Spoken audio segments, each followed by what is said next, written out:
Data Machine, How's it going? and Kulios. That would be me. Alright, and so what we got first? We got Star Citizen, the current state of the game. So that's 3.9. So at the moment we got, well, thoughts on the current state of the game, guys. And we've all played it within the last few weeks. Carrick's definitely nice to finally have there. Maybe not as impressive as some of us might have wanted, but overall still nice to have another decently sized ship here as opposed to all the small stuff we've had for a while. I would say that I am very impressed with the Carrick. I love that ship. I wish I could afford. I would definitely say I like the concept Carrick a little more than what was released, but that's just more a matter of how it looks than what it does, I guess.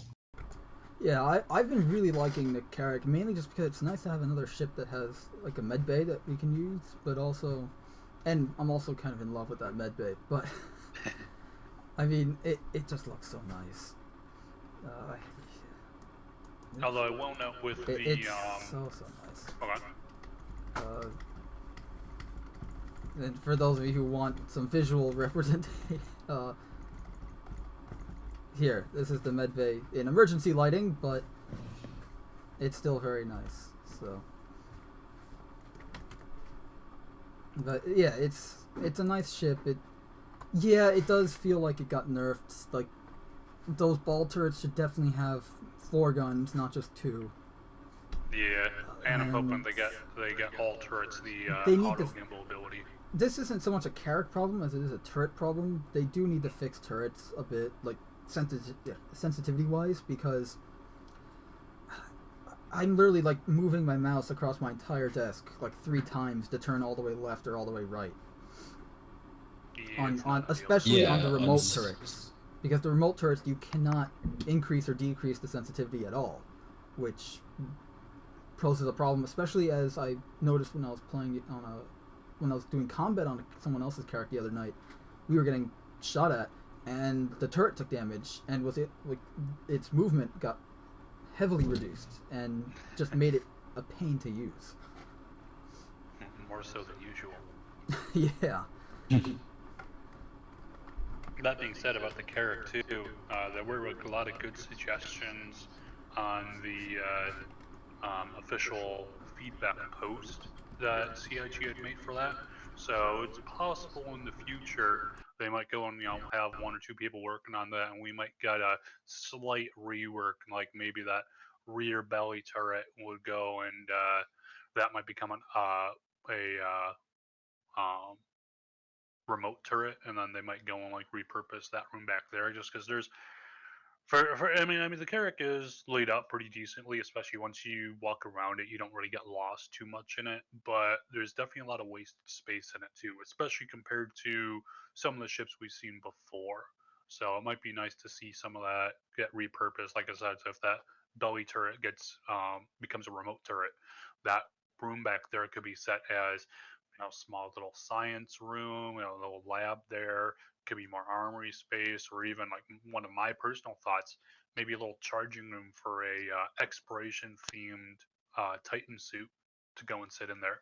Because right across from that roll is again the cargo elevator, and then not to mention with the cargo elevator, like make that go all the way down to the ground. There were lots of little tweaks and suggestions like that. So here's hoping in the future it might get tweaked a little bit better there. Yeah, that was a concern that I have, and that I've heard other people express, is how, with cargo and medbay, how do you get those materials to the location they need to? Say you got somebody that's hurt, are you going to be dragging them down the hall to get in the elevator to go up to the medbay, and then drag them down the hall into the medbay and throw them on the table, or how's that going to work? Yeah, especially for the Pisces, because with that, with the Pisces bay and the Carrick, you only got those 2 little small side doors there, which that's barely big enough for a person like regular armor. You put on heavy armor, you're going to be clipping through the geometry there.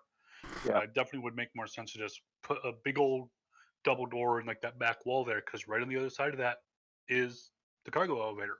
So that'd be perfect for moving cargo in and out or getting a casualty running over there, because most of the time, unless you're on the ground, you're going to be using that Pisces to be sending your teams out and back in. So definitely be better to be able to expedite getting a wounded guy over to their med bay there before he bleeds out or whatever.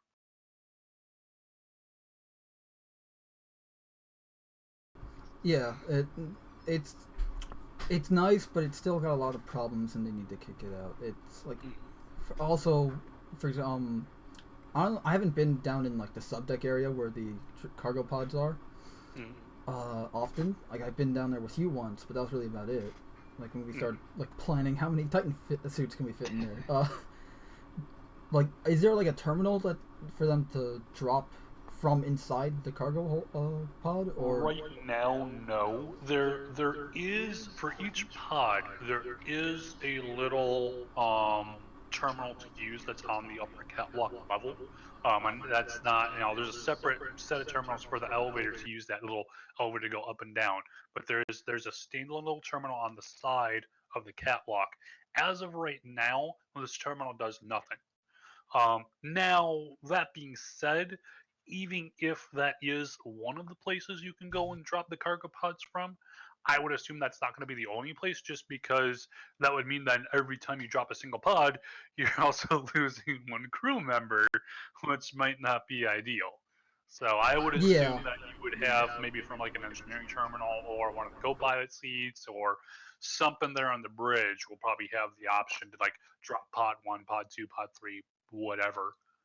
Anything, something more Yeah. remotely activated, yeah. Yeah, like, it's That funny being how said, there are numerous number of possibilities that those terminals could do. So things like I believe I had heard that even while they're stacked up, when the modules are in the Carrack, the bottom doors might have the ability to go and open up. I heard the geometry was pretty close on that, and that CIG was thinking about that. So you might have the ability to open those up from that terminal. You might have the ability to drop them, so you're dropping yourself out of there, just whoop. If you have a vehicle in there, a cyclone, or they were saying maybe even a ballista would fit in there. Be able to drop yourself off and then just drive off, and away you go, something like that. That Definitely would would almost work. not be bad to have those options. There's one thing that I was curious about. Maybe you guys know. Hmm. So, if you drop one of the pods off, that disconnects you from one side of the ship to the other because there is no walkway on that lower level besides Correct. going through the pods, correct? Correct. So, Now yeah, that that kind of seems said, that's not ideal. one thought I actually just had, as just as you said that, because that is a big problem in that, because otherwise it's you're boned. You now have a break in the ship, and to get to, from the rover bay over to the army, you're going to have to go up a level all the way across to the cargo elevator, drop back down, and then pop over there. One thought though on that might go and resolve that is that with those double doors that we have, they might go and put on the so essentially every pod, and then also to the doors, like the external doors for the Carrack there. Um, each of those would have a um, docking collar kind of thing that would be able to extend out for the pod modules. Have that be able to extend out to at least two spots. Two modules, right? So that way, if you have one module left on one side, it could go and push out all the way over. Um, Otherwise, you could also have, again, if you drop the middle pod, then you have one or the other side would go, they'd connect together or connect from one side to the other. So that way you have just a little kind of tube there just to keep that that walkway space there. And then if you have all three gone, you just have a tube that just goes all the way across. I mean, pretty cool if that tube was like clear, if you could see around it, being able to walk there and just look, going, wow, there's space. Yeah. I mean, yeah, that is a solution, but if you did it that way, that tube would be extremely exposed and an Oh, easy breach. absolutely. Um, that being said, you could also have, again, just kind of spitballing ideas here. There might be the option for the Carrack that on the interior sidewalls of the module area, they could go and just have some real thin little folding deck plate that you have 3 segments, one for each module area. So you drop one pod, and then these little doors go and close over it to kind of seal off the area, and then you have the little gang playing docking tube thing extend out, so you still have the walkway there. So that would go and make it so that, sure, it's not as much of a view, but it's also not as open to someone shoving a missile in there. I also have one more question about the cargo pods. Yeah. I've only been down inside one of them one time. Do they have doors down at the bottom level, or can you only access them through the double or the doors at the top? Because if that's so, if you're in there, how do you get out without breaking your leg? Yep. So the way it works is that, and I don't necessarily agree with the idea, but if you think of the pods, so the pods are kind of shaped like if you take a loaf of bread and you cut out a decently thick piece of bread there, so they're kind of thick, but they're most of their space is in their width. Um, that being said, it's if you're looking at them from like how the Carrack is from the front to the back or back to the front here, the sides, the left and right side. So we're talking they would be, in terms of the geometry of it, tall, relatively skinny. Those sides fold open like the supposedly like the caterpillar base. So you have one part folds down, the other part folds up. That's how you're going to be getting most of your cargo in. That's how you'd be getting in and out without using those doors. So if it's dropped off somewhere, that's how that's going to be. Um, that being said, in terms of a design choice, especially an in-universe choice, I think it's a horrendous idea. Just because if you are loading cargo into these things, that limits you then by however long it is and however tall, that severely limits the size of the cargo you can put in there. Whereas if you had the front and the back, if you had those fold open with the doors still attached there, whatever, however you want to do that, that would allow you to put much larger cargo in there and then seal it up behind there. So as Yeah, it is, when like you're I not said, you there's can only space fit there. something that fits that width and height, depending on how you can turn it to fit it in there. But that really does limit you on what you can put in there. Now, that being said, sure, most everything that can be gets split up into SCU cargo pods, but that's not necessarily going to be everything. But presumably down the line, we might be able to fit some vehicles in there. Like I said, they were talking about, hey, a ballista would just about fit, or a ballista would just about fit in there. So who knows? Maybe we'll be able to get some stuff in there. You could probably fit a couple of cyclones. One idea, I actually made a forum post on some cargo pod module ideas. If I can remember some of the highlights, one was the idea of a vehicle bay in which it would actually have a second level, and you would have like either a little elevator or something. So you would drive like a couple cyclones in. That level gets raised up, and then you can drive a couple more vehicles in below those ones that are now up above. So you could use most of that space there and have like or a crap ton of bikes or whatever else. Another idea was having the possibility of a deployable outpost. That would probably take up like 2 or 3 of your little cargo slots there, but you drop that off. It has something like wrong range sensors, a little space for like you to park a little buggy or rover or something like that, some solar panels or something for power, and some place, a little airlock built in, someplace just where you're awaiting to be gathering data, doing exploration type stuff as like a little outpost while the Carrack does its own thing there for a bit.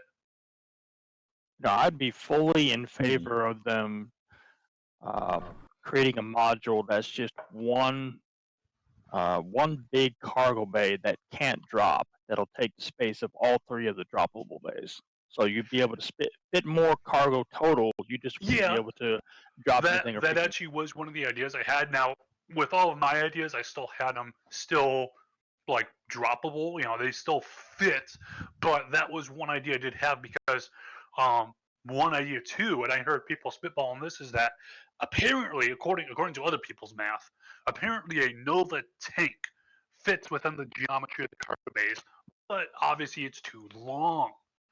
So the ability to be like, hey, be able to park one in there and off it goes. Hey, why not? The one problem with them not being droppable, of course, is how do you get the cargo in there to begin with?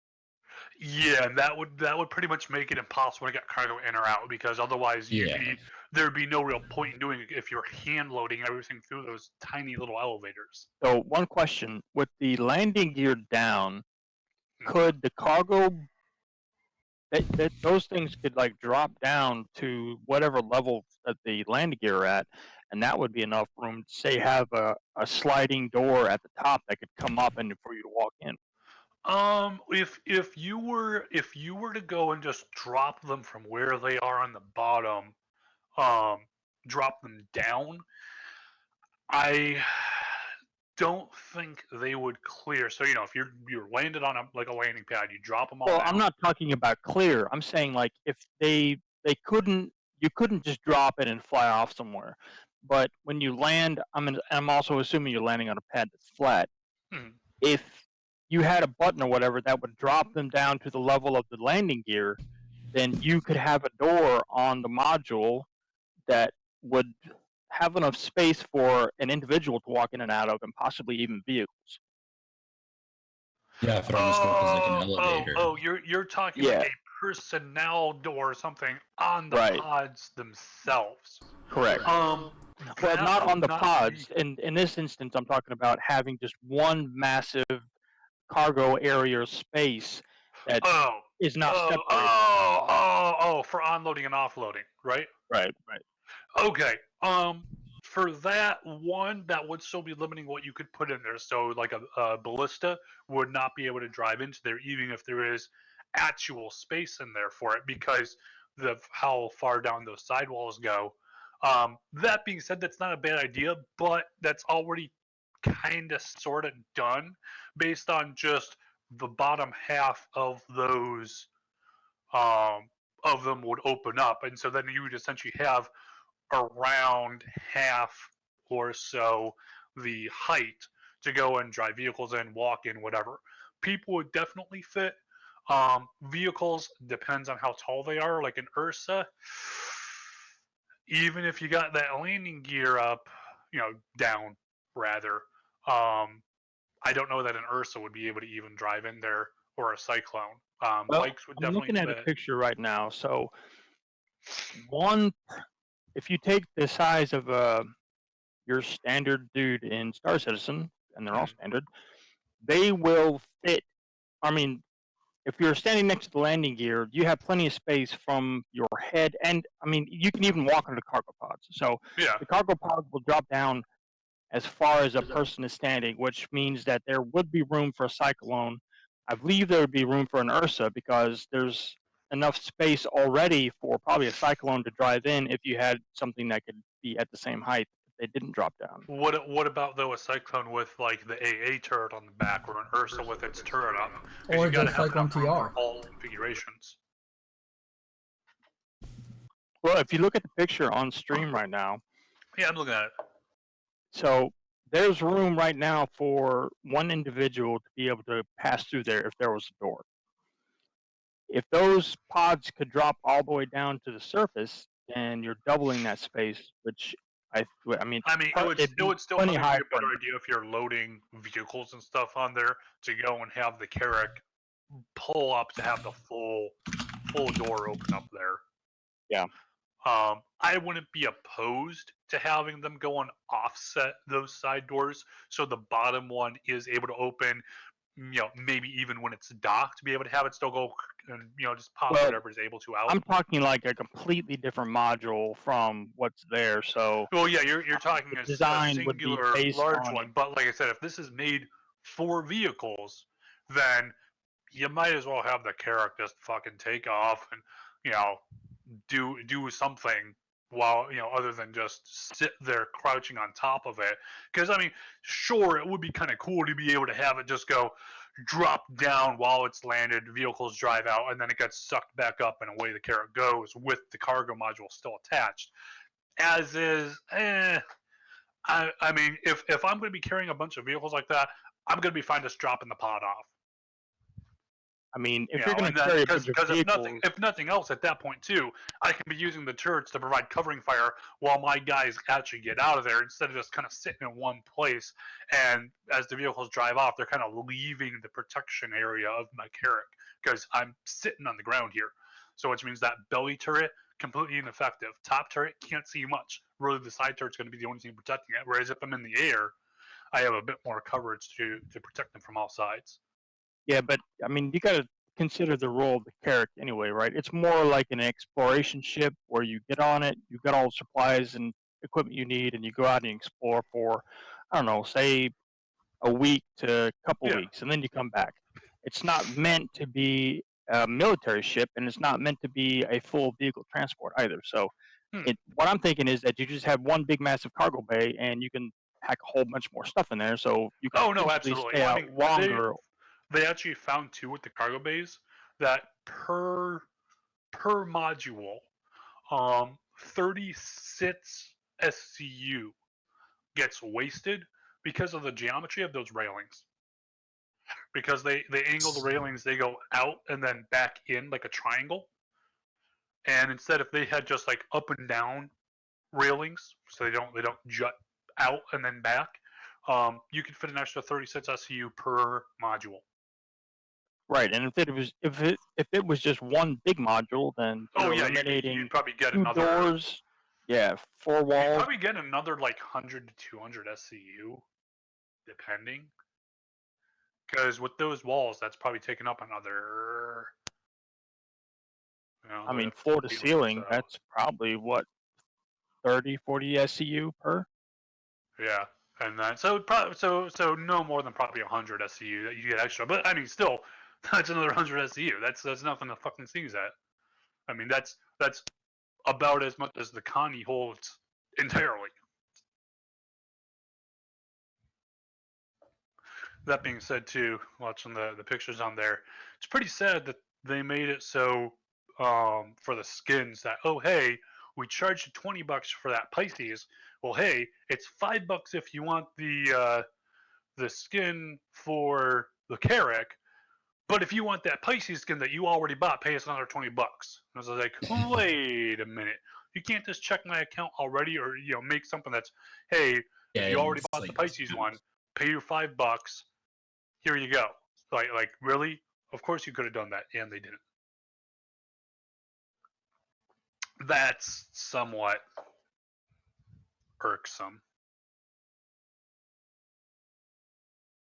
Yeah, I haven't actually been able to check out the Carrack in game yet, so I'm not really too How dare you? Too well familiar with it, but I've watched some videos. I just haven't had the chance. After this, I can go and load up, and you can explore mine if you want, because I got one. Or you can get in mine, because I have one right now. I've been on cams and many other people's. It's a good ship. It just it has its problems. Some of them are blaringly obvious, and others are kind of subtle and don't really matter right now. True. Which is why a lot of people aren't talking so much about those problems. A lot of people, for the most part, either love the ship, from what I've seen, either love the ship, or are just like, it's not how I thought it was going to look originally, but it's still fun. They still like it on the inside, but it's like they're still displeased with how it aesthetically looks on the outside, and I need to see if I can pull that. And call me crazy, and I know a lot of people would disagree with me on this. The few posts I saw, people vehemently were against it, or at least the vocal people were against it. People did get a little nuts with its aesthetics. This is just my opinion, but given that the Carrack only has size 4 guns and only has 4 turrets, I really think it should have like 6 size 5 missile pylons. Like just enough to give it something it can kind of throw out there to be like, hey, stay away from it. Because as it is, especially with turrets as they are now, and even assuming they fix those down the line, sure, turrets are okay, but you start facing anything bigger than a Cutlass Black, and the rule of thumb is pretty much going to be run away, and it's like it's not a deterrent. well, yeah, exactly, and it's like pretty much any other ship of a similar size. So things like the Caterpillar, the Starfarer, pretty much anything other than a Hammerhead. We've all been pretty much told, hey, these are all meant to move in convoys. You're not supposed to be on your own. Whereas the Carrack was very specifically, told ship. and sold to us and built on this idea of being a individual ship. It's operating on its own in deep space. You never know what you're gonna find. It's like that's great. Not so great if you can't defend yourself. And I do understand. It's not a military ship. It is a military ship, but it's not. It's not meant It to be. was originally. Now it's for civilian use. That's the whole reason why Yeah, we can. and have it's it now. and I understand it's not supposed to be like gunning down everything that comes across it. It's not that kind of ship. I get that, but again, just with 4 turrets with size 4 guns, 2 size 4 guns on each turret, just. What do you seems a think little those bit guns lightweight. are in that? What I put on the, on the screen share, because those look bigger than what they are now. Yes, You I see that on the believe side right there? originally it was supposed to have either like size 5 or size 6 guns, and originally I believe I heard some mutterings, not much, but mutterings that there might have been like a main weapon on it. So like you would have like a couple turrets and then like one like fixed weapon of a larger size on there. Um, and they do seem to have kind of played to that idea a little bit in the turret setup, because the default setup on the Carrack right now has the side turrets are like repeaters, I think. Whereas the They're top was it turret, Rhino repeaters, right? The size 4, the yeah, 447s, right? but the top turret is a auto cannon, so a little bit heavier but So is the much bottom slower turret, I believe. firing. So they kind of played to that idea with that kind of loadout. But that being said, again, and again, this is just in my mind, just having turrets, not too great for a ship that's supposed to again be completely on its own. Well, a Yeah. ship that is this size, fixed guns is not really a viable option because Oh no, I agree to a point. I mean, it depends what you're going up against too, but to a degree, I do agree with that. I think it It'd would be have been much very better very to have very like unwieldy. one size 5 or 6 gun on a turret near the top of the front of the ship or something like that. Yeah. Also, they need to fix that that top, like as I mentioned earlier, but that's more a turret problem than specifically to the Carrack. And this is for anyone that doesn't know, this is an earlier model of the Carrack on screen, which is I'd say this is probably the most favored version of it, right? Yeah. Outside of the original concept, yeah. And then this is the final thing we got in game right now. So obviously it's different, but I know a lot of people don't like this version compared to this version. Why isn't it showing this version? But I personally like this version a little better. But I'm not up in arms. I still like this. This still looks cool. Like I said, aesthetically, I like the other, like the version, not this current version. But whether or not it's aesthetically pleasing doesn't matter, as long as they can implement it in a way that is good to the game, right? Like, yeah, exactly. I understand. Function They need to take, exactly, right? And I mean, obviously, I feel like they could have made it a little nicer with what they had, but yeah. That being said, The though, problem is one thing too, those turret gunners, in case of a abandoned ship call going out, those turret gunners are screwed, because your turrets are either because the turrets themselves are on the second level, right? Second or No, third level? the technical deck, that's deck 2 or 3. I think it's 3, isn't I it? think that's 3. Because there's 4, right? Because then you got the cartography deck all the way on top. So technical deck, that's 3. It's the same levels where the upper bridge is. The bridge is split into but two. they still have to traverse the entire length of the ship to get to any escape pods. Aren't there escape pods behind the hangar bay though? No. There's only 2 sets of escape pods. One set is on the 3rd level just behind the bridge, which also means 2 Those for are the the guys escape at pods the lower behind the bridge. If that elevator between the 2 levels of the bridge, if that elevator ever goes down, like you get EMP'd or something like that, your lower bridge guys are screwed too, because they have to go all the way back down to the middle of the ship to where that elevator is, or the ladder there, go up, and then head all the way back to get to the escape pods. The other location for escape pods is all the way up on deck 4, right where the little airlock up there is. They're right there. So that also means too, your belly turret gunner, he's completely screwed. Because again, if that central elevator goes down, you're not going anywhere. You're just dead. You know, once they implement the way they want subsystems to work and components and things, I think the chances of ships reaching a critical failure are going to be probably maybe 5% when they're getting attacked. You're definitely going to have to try to go and kill a ship as opposed to disabling a ship. The chances of you having to use escape pods, I think, will be much smaller than you see in like space shows and stuff like that. Well, there's 2 aspects to that, because they did say that it will take much less to disable a ship. So your systems are down, you're kind of sitting there, but you can't do much. Versus kaboom, you're dead. There's definitely going to be a large gap between those. That being said, if you are, you get disabled, you're like, okay, you got me, and they just keep shooting. Oh shit, time to go. Yeah. So, and you never know too what they're going to be bringing to the battle. If there's, because I think I heard at current balance, the Carrack can take about 3 Retaliator size 9 missiles. So, they hit you with 2 of those.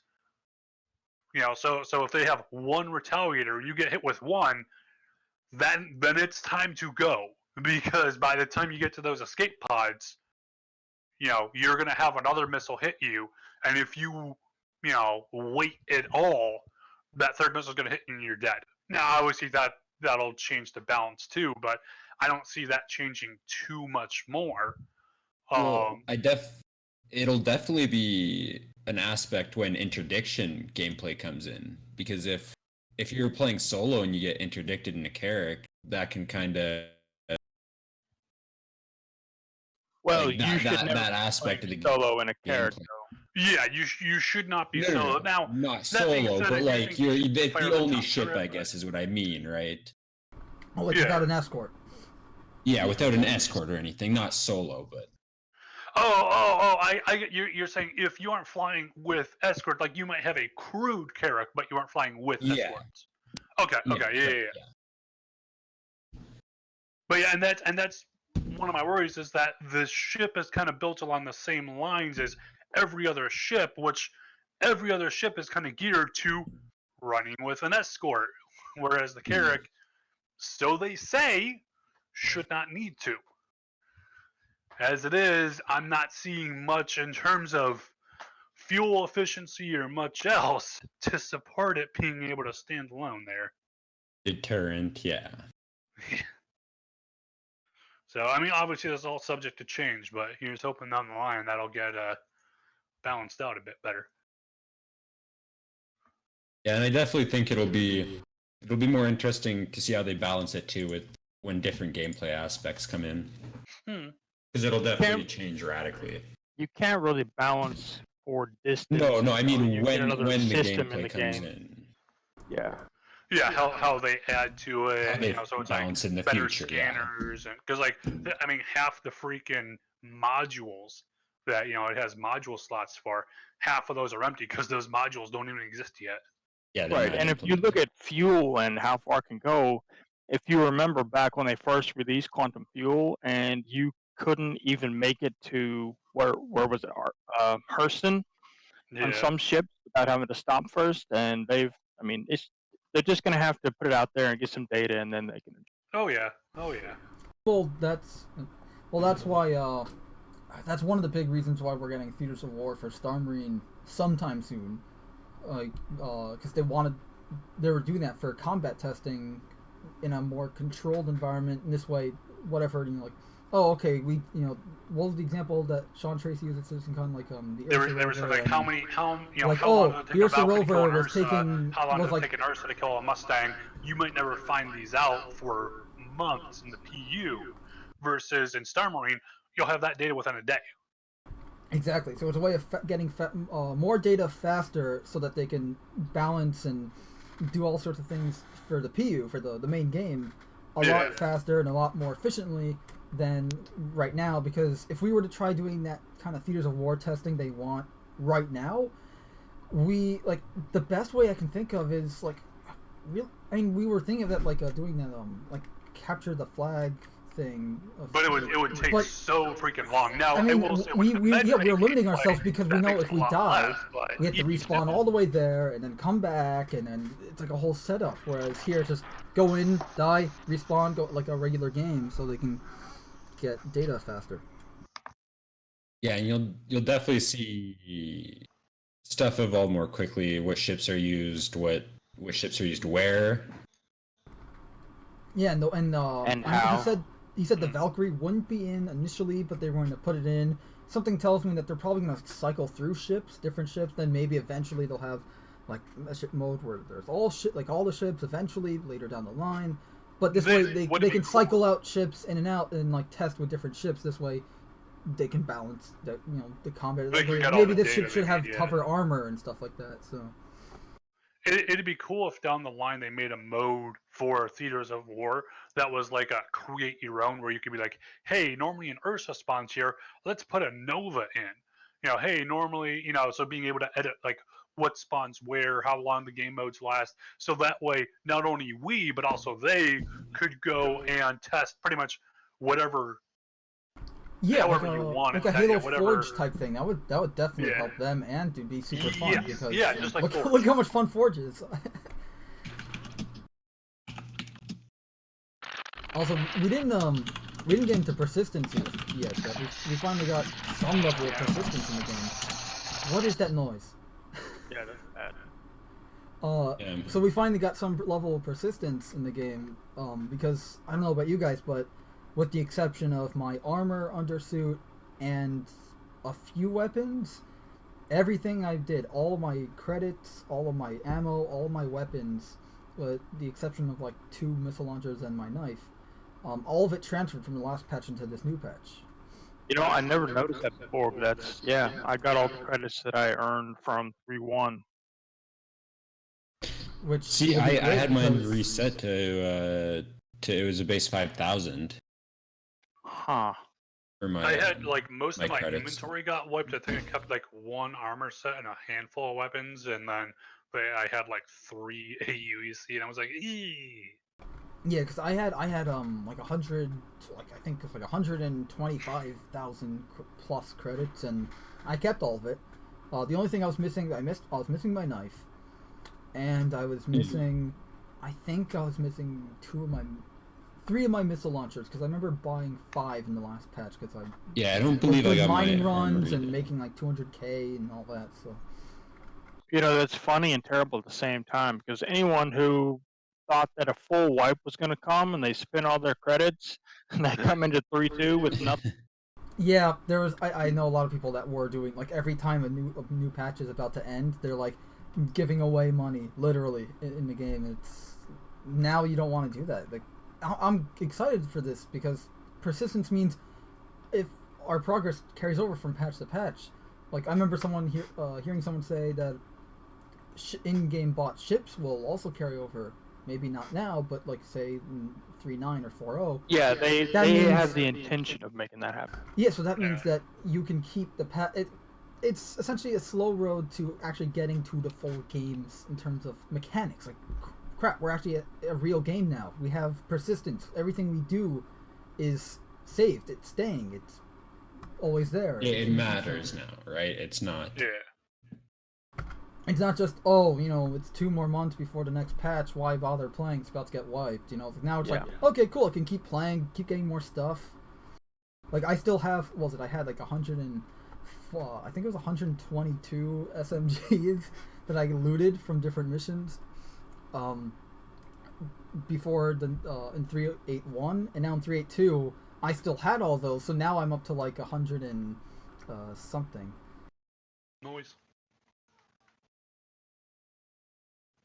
Okay, so we spent like a bunch of time on the carrot. So, what was the next topic?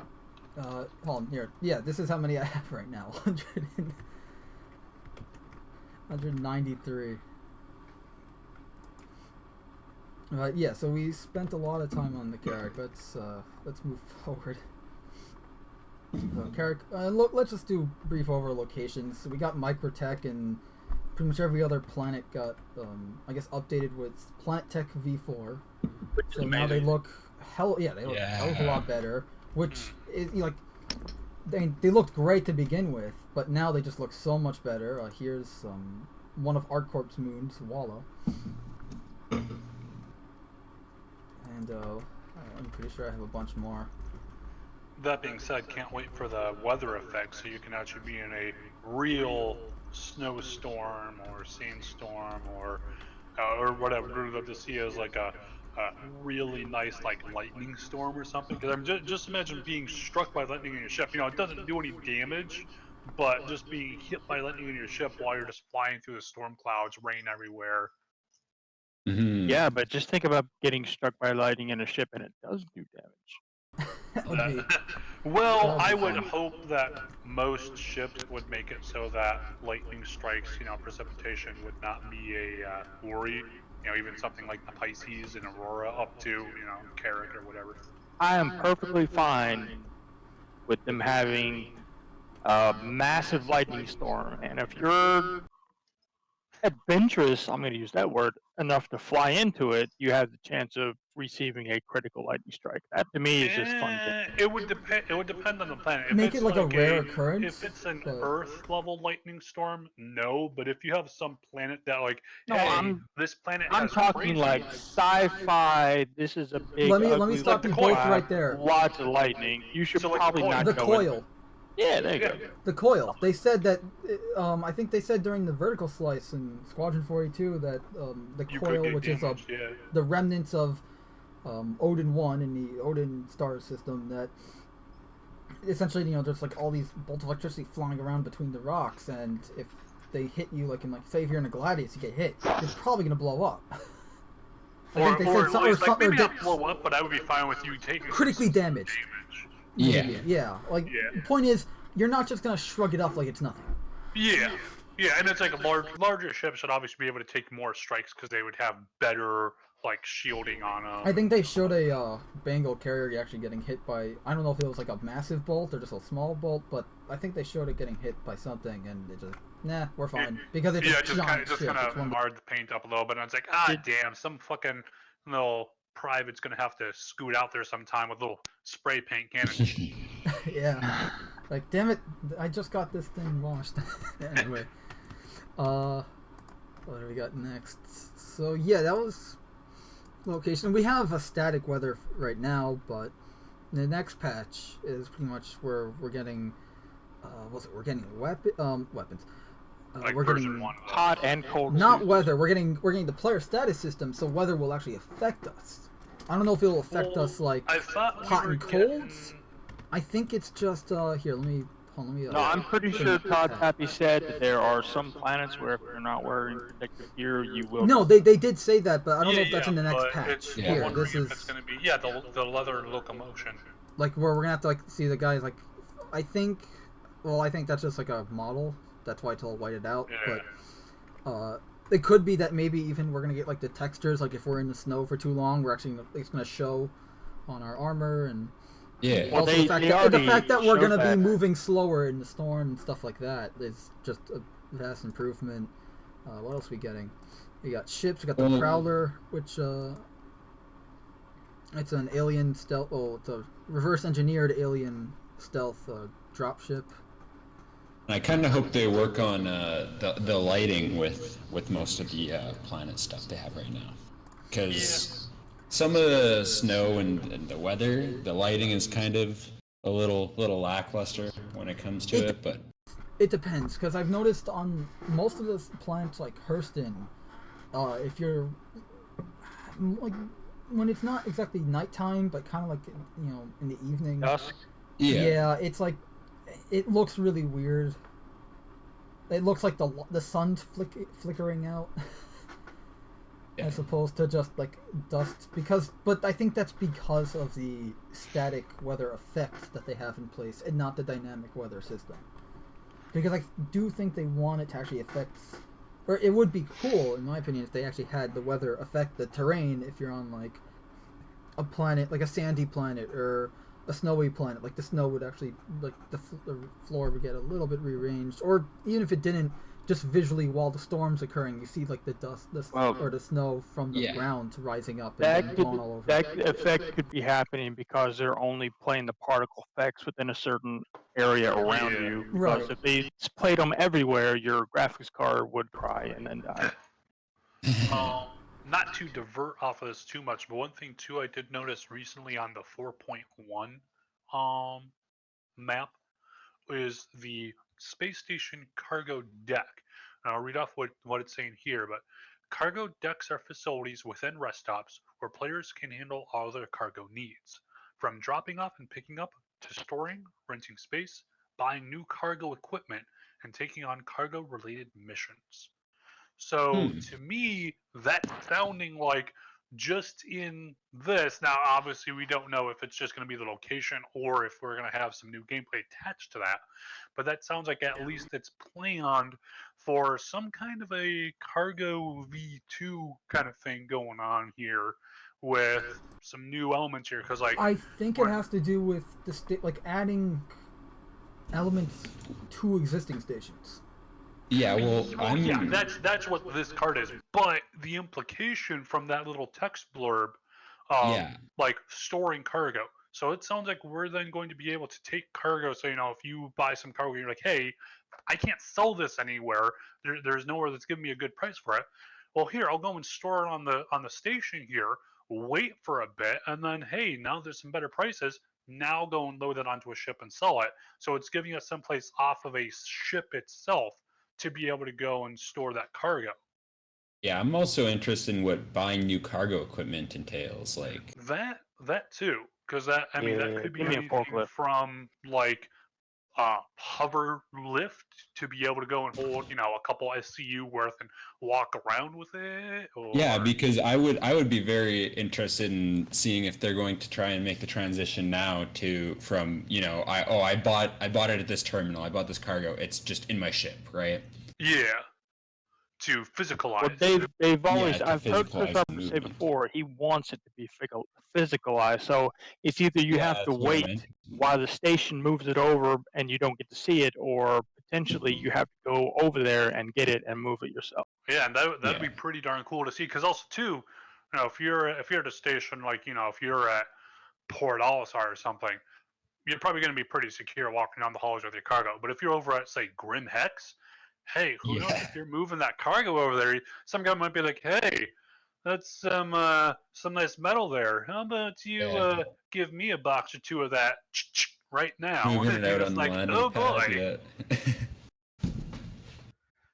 And that's when your buddy comes out and goes, hey, you better fuck off, otherwise I'm going to use this LMG here. Yeah, it adds a new element, like, okay, now I really need security, whether it doesn't even have to be, now I need onboard security, or, personal security, or whatever. And then it'll really make where you pick up your cargo and that kind of stuff matter, right? Like, I'm not going to go to pick up my cargo in the worst place possible if I'm going to spend a lot on it, right? I'm going to go maybe take a detour however long I have to just to get to this cargo area. Well, and also too, there might be differences in cost between hey, if I just tell the station, hey, have the station's personnel load up or offload my cargo for me, there might be a small surcharge for that. Not much, but a little bit. Say like 20, 30 credits per SCU or per 10 SCU or whatever. I'd Versus be if you do it yourself, you save that cost, but that might be a risk. So, that might be like, hey, I have other stuff to do, or it's more secure to have the station do it. I'm willing to pay that fee, or hey, I'm cutting it close enough as it is. I'm going to take that risk and have my buddies, ride an escort with me. I'm going to do it myself just to save that extra money. Yeah, or if they implemented something where it was almost like a private business where different costs and certain companies were more trusted, right? Oh, are you sure they're going to be able to get it there this time, right?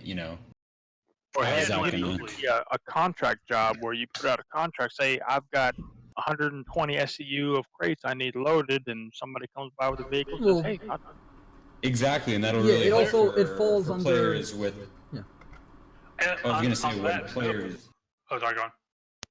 I was gonna say, well, when players, because when the game gets released, if you buy it, right, you're not gonna immediately have a ship. You're supposed to work your way up. You're supposed to crew. Yeah. So that kind of stuff will be definitely really good for newer players and having jobs like that where, hey, you know what, I can go operate this. I can go help people load their cargo. Yeah. I can No, go exactly. do this. One thing I just want to interject too, real quick. There is actually one of the little lore stories. I don't oftentimes read those, but sometimes they're interesting.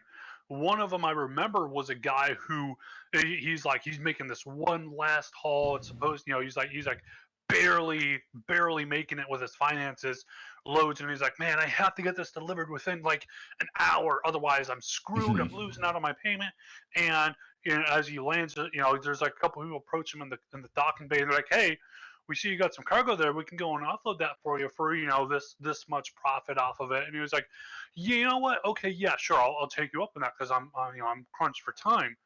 Goes over to go and sell the cargo, and it's like, you got nothing. And he's like, wait, what the hell? They ran off with the cargo. And it was just Yeah, like, exactly. oh, and it was literally that exact situation. It's just like, oh damn. And then like there was like a part 2 and 3 to that story that I never read, but I was like, yeah, it was I exactly know what that. story you're talking about. I haven't read it yet, but yeah, I put it in the Discord. But this whole ties into what they want. Like they want this to be a think before you act. Like they want you to think before you go into a situation. Like, okay, what am I gonna do? Like that's what you're saying with the armor. Like they want us to have, like for example, Microtech is the new planet we just got, Snow Planet. It's gonna, what they say the apparent temperature in the CitizenCon demo, like where they were at the time, was negative 122 degrees Celsius. Okay, and they said you need a special suit.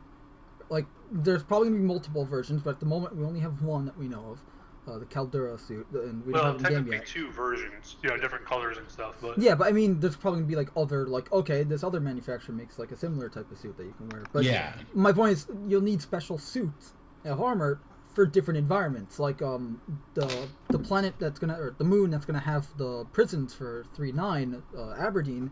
It's essentially like a moon version of Venus, so it's really hot there. So this probably won't be in yet because we don't have any like heat protection suits yet in the game yet. But eventually we're gonna need heat protection suits. in one of the Star Citizen lives. Sorry, in one of the Star Citizen lives, they showed off one suit for cold and one suit for hot. So I think we will have one for you. Yeah, no, I was saying that we're gonna need heat protection suits. We're gonna need cold protection suits. They're talking about different damage types, like I think like gamma radiation is one of them. Yeah, radiation is one of them. Yeah. So I think they listed gamma radiation specifically. I guess there's gonna be Yeah, I think that was like a new weapon type they're gonna be working on or something. But like, and also even for like FPS weaponry, like what was it? They split they split all the armors into different categories. They got it was 2 of 3 categories, right?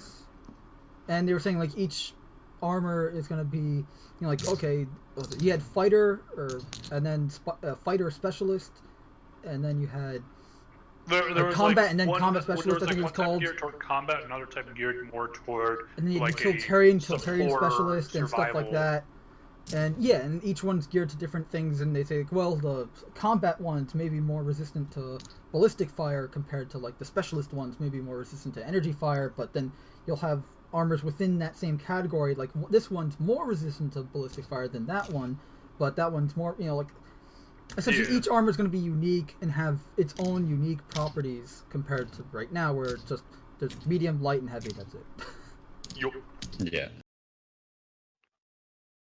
Also, we have prisons where we're gonna. Well, it's pretty much you do something wrong, go to prison, and then you have to work your way. There's a great Citizen Con, and they even did a Citizen Live episode, I think, about prisons, which are probably better to watch for information. Yeah. Yeah. You're basically going to have to do FPS mining to earn merits, and based on your crimes, you have a certain number of merits that you have to turn in before you're allowed to leave. Yeah. And If you get to so leave. is because I haven't heard about how the merits will operate, but will they operate on will it be kind of a prison economy system too? Yeah, or yeah. say, They like, said you can yeah, exchange where- merits for like better gear and stuff. Like yeah, they were and also talking like you're gonna need you'll need to oxygen. oxygen. They said that's how they better like control the tools. inmates. They lack of oxygen there because everything doesn't have oxygen. It's like a Venus type planet. It's completely hostile. So you're gonna need oxygen to survive, and you have to use merits to buy like oxygen pens so that you can do mining for longer. And yeah. Larger then- tanks. They would actually yeah, say, like, they larger would get tanks. larger tanks. You so- can Upgraded you can gears so you can exchange stay out longer. merits with other players and stuff. I don't know if that's gonna be Yeah. in 3.9, but it'll be in the future for sure, because they were talking about that. And So yeah, then so with- it's gonna have its own prison economy using these merits as like their own version of credits of some kind. Which means really that when you get into prison, you're not just going to be able to escape. Even if you know the route, you're going to have to earn enough merits to buy enough gear to survive long enough to get out. Because I'm Well, assuming it's going to be that's not necessarily farther true, away because than they what your were basic gear is saying, going to provide you. you might go on, for instance, let's say you have a contact in the the black market, whatever you want to call it. He might go and get word that, hey, you might go and you might have a guy who goes and he gives you the merits The needed amount of to merit. go and get the gear needed to get out of there. And then when you go and meet your team, you go and let's you go in, because obviously if you can go out, you can come in. So I mean, you might go and he might be like, hey, you smuggle me in, whatever, a dozen medi pens or a pistol or a shank, whatever, whatever gear he wants. You smuggle that in, and we're good. You've paid me off for those merits, me helping you to escape essentially immediately. And then you would Yeah. just go out to your guy.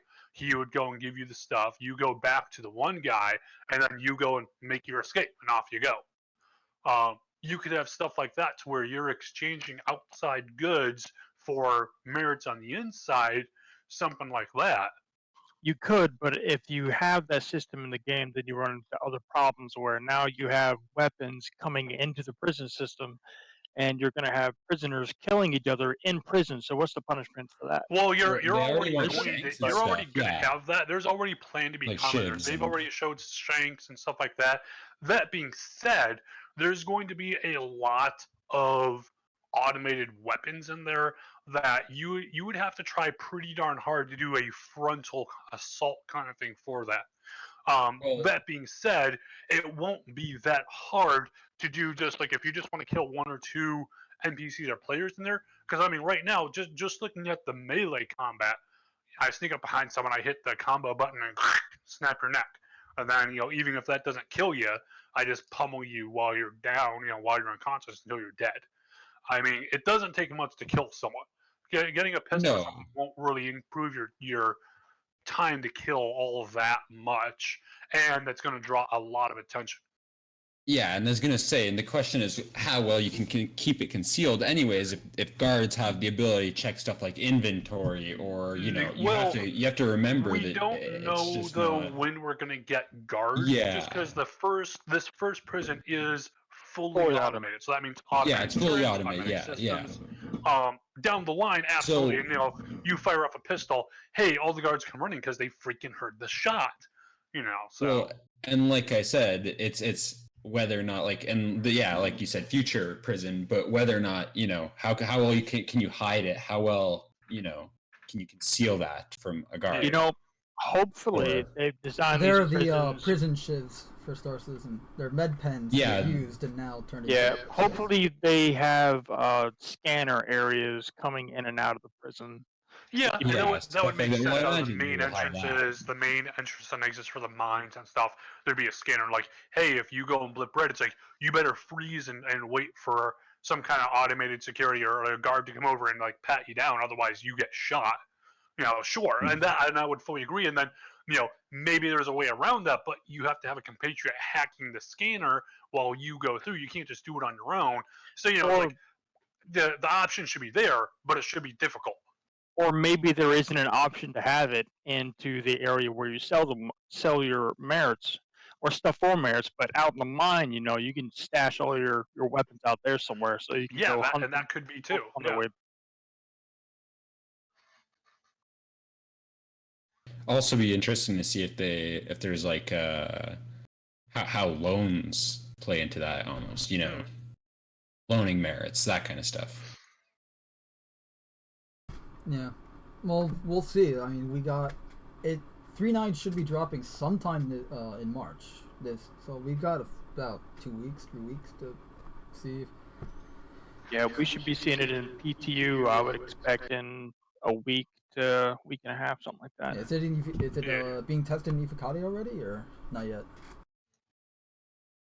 I did hear from the leak server guys that apparently the issue council area for the PTU or like something like that recently just had gone blank, which usually means they are preparing for an Evocati wave. So I think it's a bit early at this point because we're only 1 week into March and we got 4 weeks plus worth of time in there. But who knows?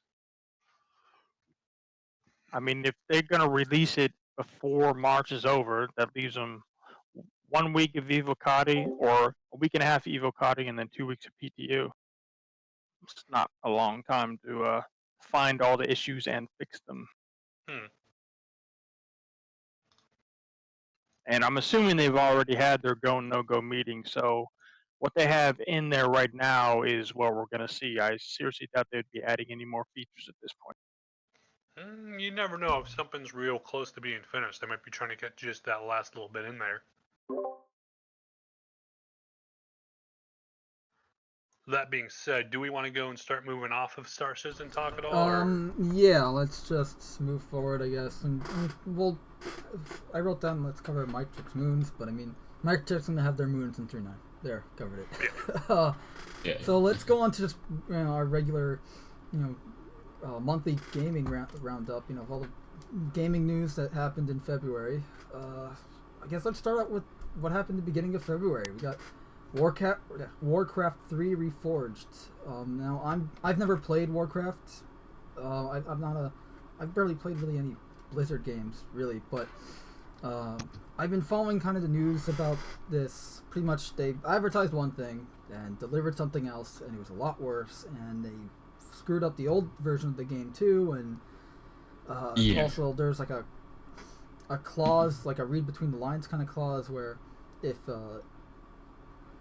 pretty much they don't want another Dota to get out of their hands, because apparently Dota was like a Warcraft map or something and became so Dota and like the idea of a MOBA was originally created through Warcraft, right?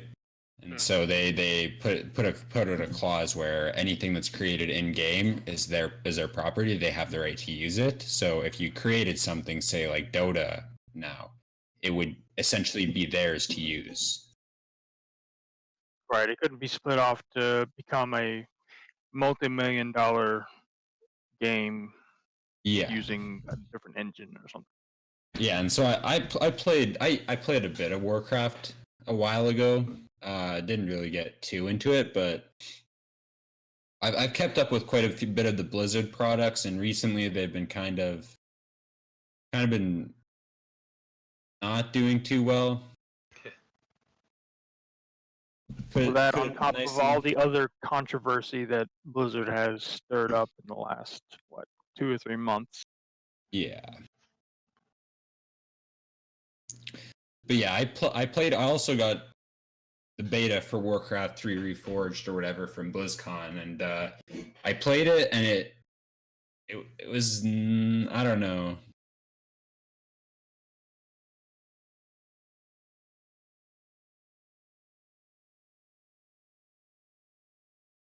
Definitely a shame. Hold on. Also, you guys see like that cutscene that they had, like the Reforged cutscene? I think it's from like last year, and then they. Yeah. I don't remember when it was, Yeah, but it was completely they had a cut. cutscene, and then it's like you look at the version in game, and it's pretty much just like like little text dialogues on the bottom of the screen.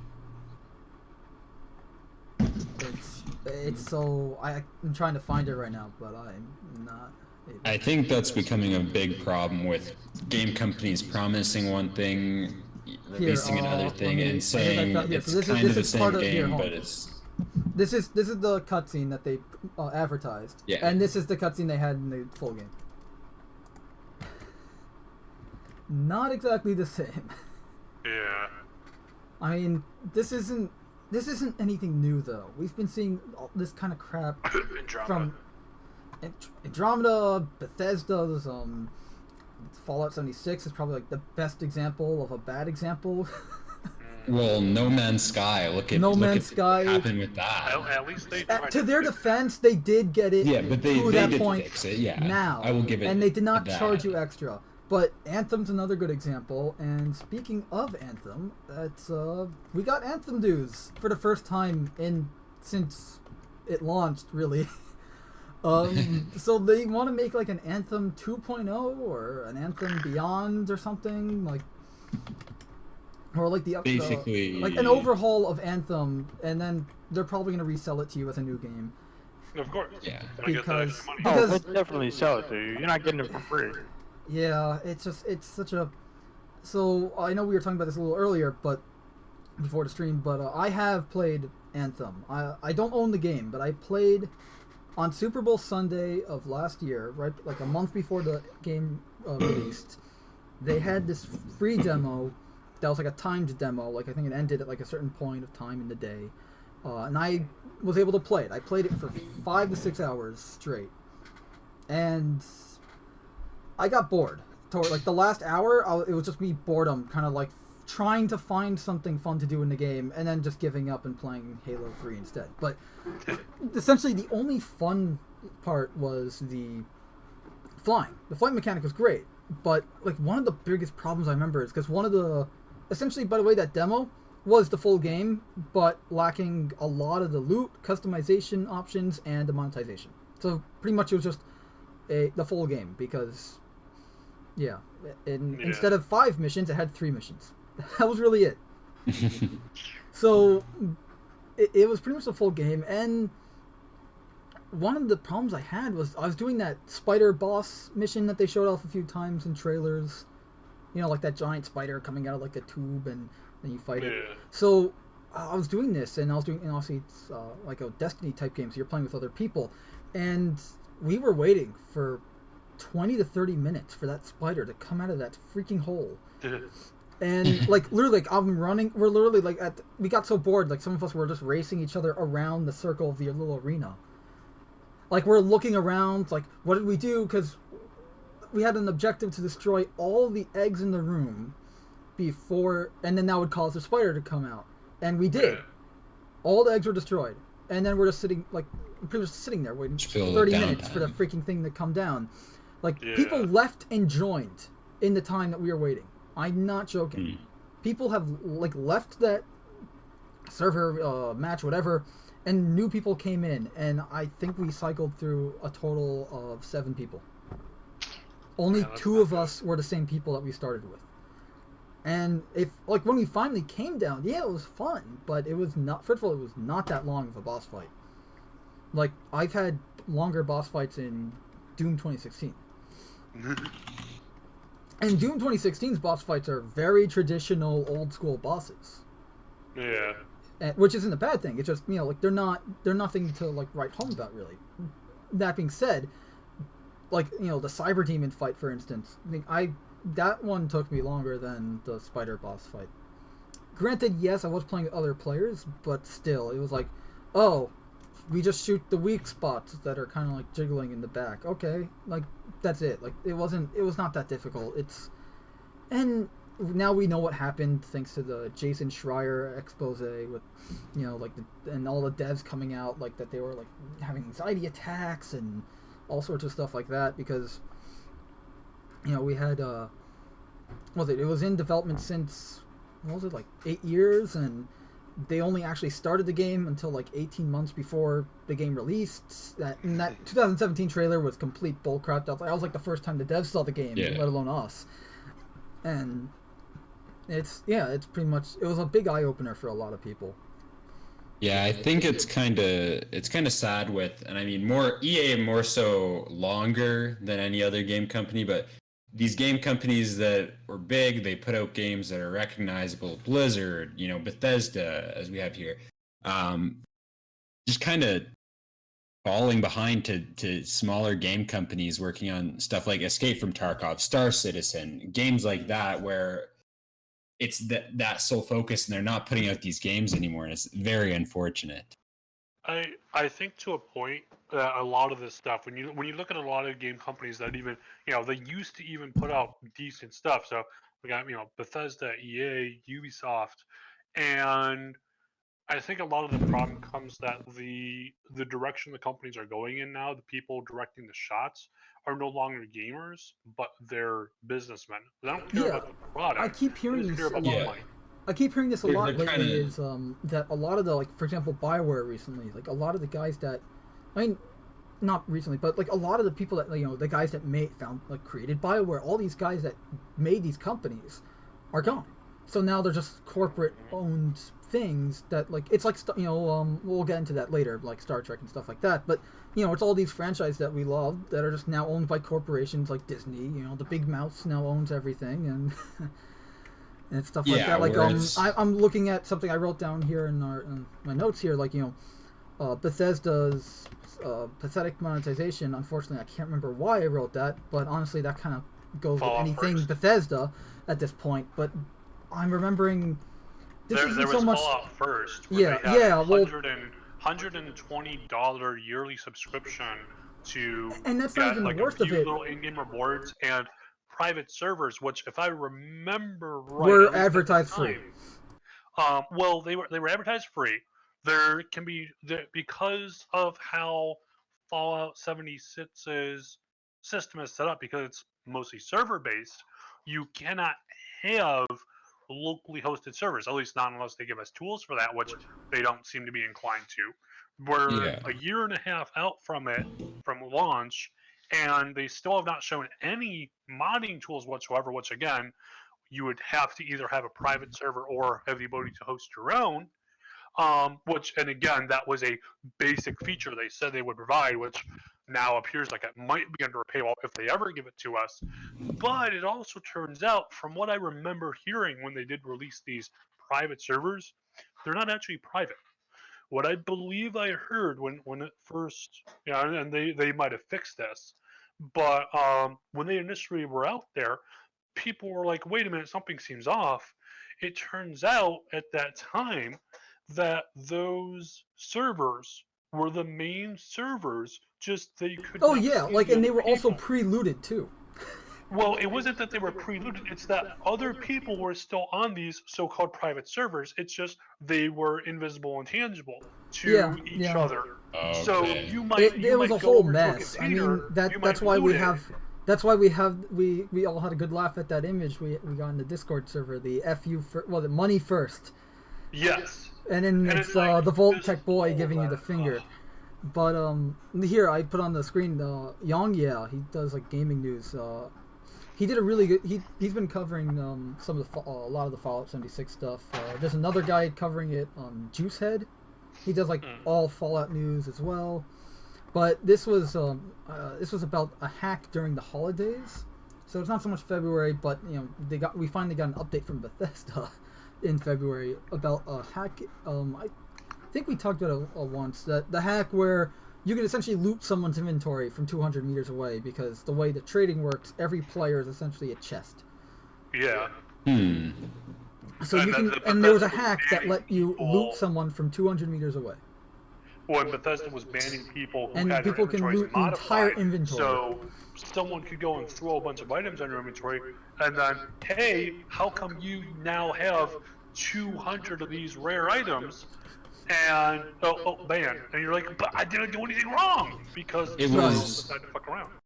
It was the same thing that Dark Souls 3 opened to, hey? Where they had multiplayer, people were cheating in weapons or whatever. You had this weapon. Oh, well, the game's, the system, Yeah. you have this weapon, you should be banned. And Well, the reason I bring this up is because we finally got a response where the ways they'll fix your, like, if you had your inventory stolen, what they'll do is they're gonna clone your character with as it said, they're gonna clone the character with a modified name, and essentially your clone character will have your inventory, and you'll be able to trade with your cloned character. It's like you can't just restore the current Like, character. you don't have backups? Come on! Yeah, it's like this convoluted process when the fix should be simple. It's like Yeah. mind-boggling how broken this game is. It's insane. The other thing I noticed as I'm reading this here, it says essentially they're going to give 8,250 atoms, which are the currency, the real, the 1,000 microtransaction atoms is a currency, I guess, in dollar. the game. No, 100 atoms is a dollar, right? 100 atoms is a dollar. Yeah. So. And I find it weird that companies have shifted to this rather than, oh, sorry, we should have had this fixed. It shouldn't have been a problem in the first place. Players should have been treated with inventories rather than whatever, right? It's here's money for in-game money that really, does it cost them anything? No. It's in-game currency that they hold. Yeah, exactly. It's just But instead they're just like, they're just saying, here you go. Yeah, here you go. Have money. That's it. Sorry. Deal with it. Just every possible decision Bethesda I mean, has had I was trying to look for an image right now. Has been bad. Yeah, I was trying to look for the image right now, but essentially, yeah, they're charging $18 for blue. It's not even like blue armor, just blue for your already existing armor. $18 for the color blue. And they were charging like $12 for, was it like $20 or something, or $25 from some Christmas thing, and then you had like some $12 for something else, and it's like, yeah, it's ridiculous. And also, obviously, the whole $100 a year subscription for a game that most people already bought for solid, just $60. That's it. You have the game now. Like that's a dying thing. And like I remember EA, like right around the time Jedi Fallen Order.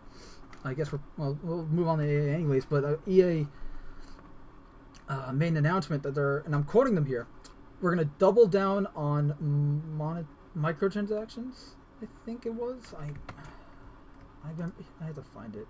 But yeah, everybody wants to get on the microtransaction train yeah, because of how much money and this was right when Jedi Fallen Order. I don't know if any of you guys played that. I haven't, but that's mainly just because I thanks played to it, EA yeah, and I don't Disney, I've kind of lost interest. But it's like, yeah, you have a successful single-player game, and you're going to double down on your microtransactions and monetization.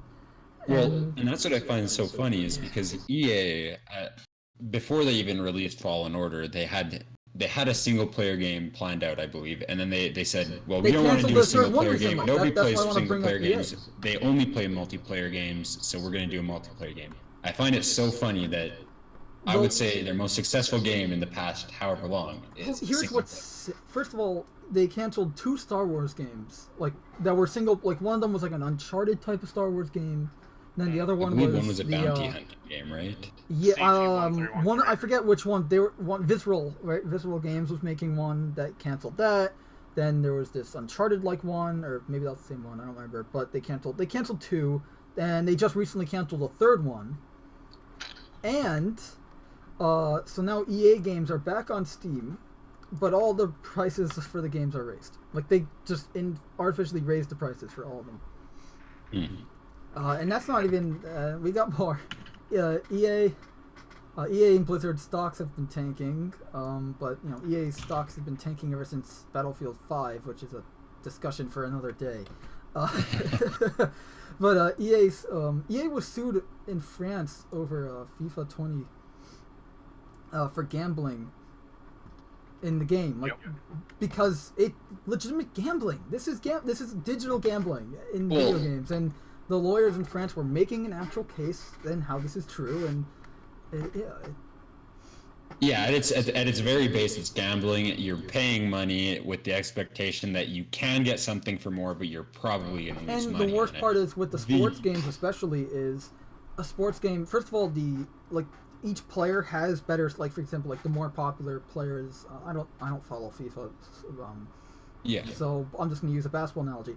If you got a LeBron James for like an older game, he's gonna have better stats and he's gonna play better and get more points and all that than other players.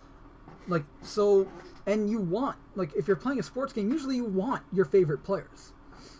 Good or bad, you want to have your favorite players. I know, when I had on my PS2, I had a street ball. Street ball was a fun game. Essentially, it's you have all the ABA and NBA at the time players, and I'd always make my my own little dream team. I had Doc J, my favorite player for those who don't know, and I got Michael Jordan, guys like that. And it was playing a lot better than say if I were to use the worst players of the entire league, and then that's just the thing. But now you have all the way you get players are locked behind your gambling loot boxes and microtransactions, and the chances to getting those players you want, the more popular ones, are low than any other player, specifically because this way you pay more and more to try and get it.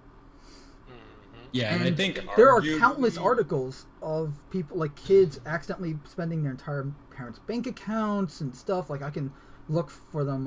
There are old videos and stuff about it. But there's a case where some kid spent $1,600 on a mobile game, not realizing it, trying to get Lionel Messi for a FIFA game, and it's just okay, and these games are rated E because they're sports games, it doesn't, and that's the problem. Yeah. These have gambling, and I don't what's the legal age for gambling in your areas? 18. 21. Yeah. Yeah, it's 18 here in Canada, Alberta. 21 here too, and it's ridiculous. And I was gonna say, arguably in these games, the gambling is more deceptive because it's not. So take CS:GO that's the for problem. example. When you're with gambling, it's with gambling, it's you're gonna lose your money or you're gonna make the money, right? You're gonna either lose money or make it, right? And I think a lot of the way these cases are made is, well, no, you're still getting something. No matter what, you're still getting something, right? So it's not gambling. It's just you're getting shit. You're getting shit, but you're getting something, right? So. Yeah, and the problem is it's just way more deceptive in how it is gambling. Yeah, and it's gambling. For example, if I go to a slot machine, right? Okay, I'm putting a coin in, and I know I'm putting just one quarter, right? Getting a quarter in, and I have the chance to either make my money back or make a lot more money, or I just never see that quarter again. You know the risk rewards. You know what you're getting into. Yeah. With this, you don't. It'd be well, I know how, it'd be like the slot machine, but everything's a question mark instead of and you don't know, there's no information at all. It's just I don't know. I might not get any money. I might get some money, but instead it's, and here's the thing, none of this has real world value. It doesn't even have digital value because, especially with these sports games, because the sports games, you have, next year there's a new sports game, FIFA 21. Okay. So everything I've done now is useless, or say even games like Battlefield 5. Okay, it's all useless until the next Battlefield.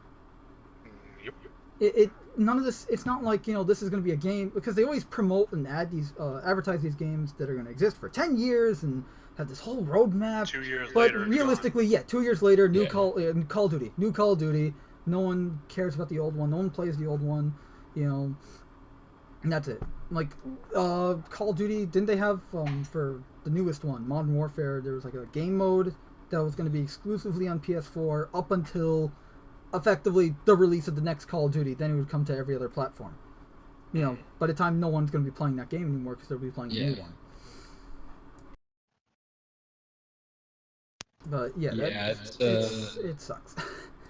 Yeah, it's just, like I said, very deceptive practice, and like you said, it's not you're getting real things, and it's not like with the casino. I could walk into a casino and there's odds behind it, right? If I'm playing card game, there's odds behind that hand. If I'm going and buying a loot box, I have no idea what the odds are. It could be they could literally say, Yeah, "Hey, like if you you're could playing get this $1 blackjack, million prize." Okay, that's great, but if I have a 1 in a trillion chance, that does not mean you anything. don't know the odds. Exactly, you don't. And like for example, like as you said, you don't know the odds.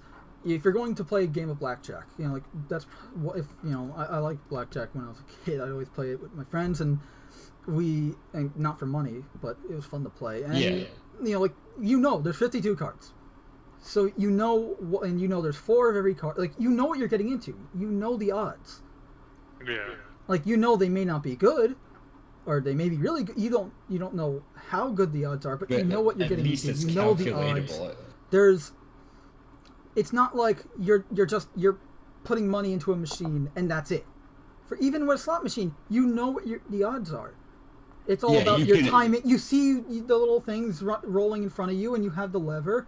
You have an interactive. You have the ability to change the odds. Yeah, so that's essentially, it's not that you just know the odds. You can change the odds with your decisions. Whereas with the loot box, surprise mechanics. That was hilarious. You just give money and then hope for the best. Yep. And anybody who goes into a casino can, well, I guess if you're smart enough and quick enough with it, you can, like I said, calculate it right exactly. there. Exactly. You can say, you okay, have the there's ability this to mini change card, your it's odds. this. With that, it's all hidden behind a wall. Yep. Yeah, it's like the one-way mirror. You don't know, or two-way mirror. I mean, you don't know what's on the other side, but they know what's on the other side. And just to move on a bit, we also have more recent news. The Division 2. Someone actually, let me fact check this right now. Fact check.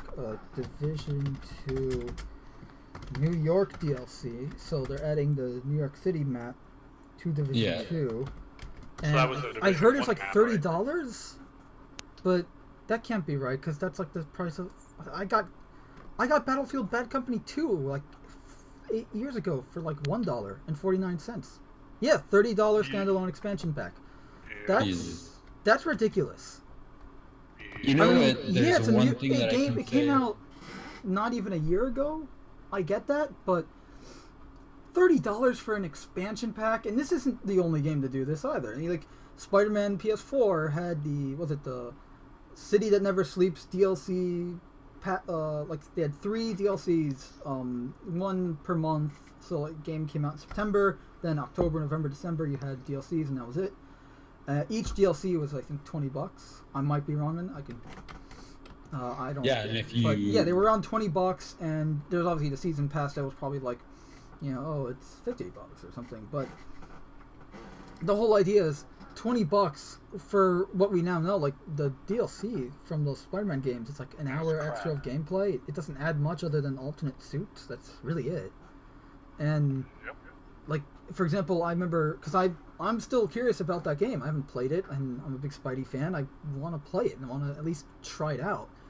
But I don't have a PS4. But I've been looking. I saw on Amazon that they have the Game of the Year edition. It's $60, but it has all of the stuff, like all the DLCs and everything. Yeah. And you're just playing. Yeah, you're just paying the flat price, and it's just like. And I get it. You have to, if you don't charge the DLC, how do you make that money that pays for DLC? I get that. Just $20, $30. Yeah. I mean, Battlefront 1 EA had that $120 DLC pack essentially, or no, the whole game was $120 because you had the $80 game and then the $50 I think it was $70, and then the deluxe edition was $80, and then you had the $50 season pass, or each separate DLC was $15. So the game was roughly anywhere between $100 to $130 in total, and this game is still worse than the original Battlefront game. And I know this because I played that game consistently since release, and I haven't played it for a good few months lately, but that's unrelated. Yeah, the biggest offender of that, and I don't know if you guys have ever played it, is I would say Destiny 2, which is so essentially they release the base game and you can buy the base game with the season pass. And so if you don't buy the season pass, you have to buy the DLCs. And so I bought the game collector edition, right? And so you get the season pass with it. But then after the DLCs, right, they add in essentially what they call it's not a new game, it's a DLC, but it's not a DLC. It's just what they call it so they can get more money essentially. And it's just so annoying because when I buy a season pass, I expect to get the DLC. Like I expect to get any added It should include content everything, that you absolutely. add on. Yeah, not oh, you get these two packs that are they have like one story, like maybe 5 hours of gameplay, if that, and then you have to pay $50 more for the actually big gameplay stuff, right?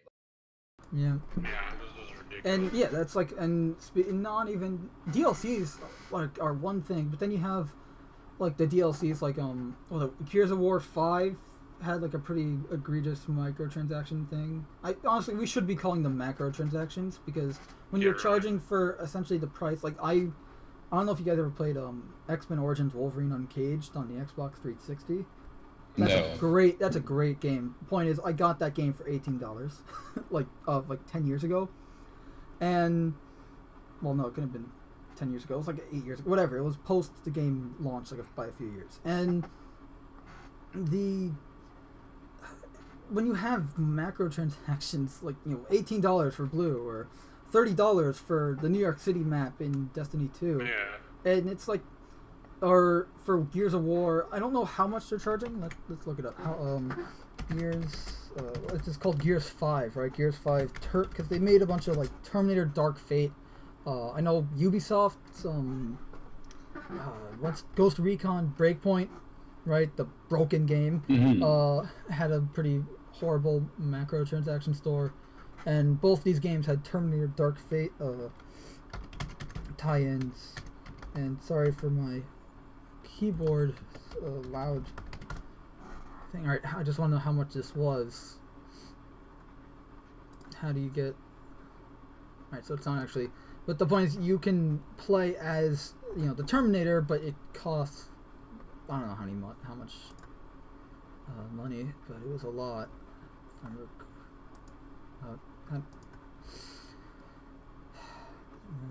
I'm not seeing prices, but... Oh, I think it was right up there. It says it'll be up on sale for 1,000. No, I see it. 1,000 iron, which is 8.5 pounds in the... Okay. That's still a lot. Yeah. That's... I mean, I you get to run remember, around as a... I wonder if they have any images. I can just search it. I remember back with, like, Fallout 3. So, I mean, we're talking, over 10 years ago. But, you could get a story-driven DLC for $10. And that was the norm. And then it was like, okay, and then you see, you have stuff like, hey, Skyrim comes out, and it's like, well, hey, now it's $20 for a story-driven DLC. But it's like, when you look at Dawnguard, Dragonborn, it's like, hey, these are still, in my opinion, decently worth it. And it's okay, hey, and game prices themselves aren't really going up too much. So I'm like, okay, I can see them, increasing some cost for DLC there. But again, that's a story-driven DLC that adds hours of new content, lots of new items and stuff to do. But then you look at a lot of stuff coming out now, and it's like, hey, $30 for a map. Hey, $20 for literally a color palette, and it's just like, really? Like, at this point, it's no longer microtransactions. You're literally just throwing this shit out there and throwing out a lot of stuff because well, hey, something will hit and I'll get some money from it. And it's like, I mean, personally, I would be perfectly fine if game prices went up a little bit. So, like, let's say standard game price was $70, if there was a guarantee that, hey, you pay this much for the game, there won't be any microtransactions, or they're going to be like, $1 or $2 for the same kind of stuff they're charging 20 for. stuff like that. The problem is, I know it wouldn't happen. It would just be, well, we're going to charge you the same amount for the microtransactions and charge you more for the games. Yeah. Yeah, it's see, horrible. When it comes to buying games, I'm a strong believer in the at least. So for every dollar that I spend, I should get at least an hour of game time, right? Yeah.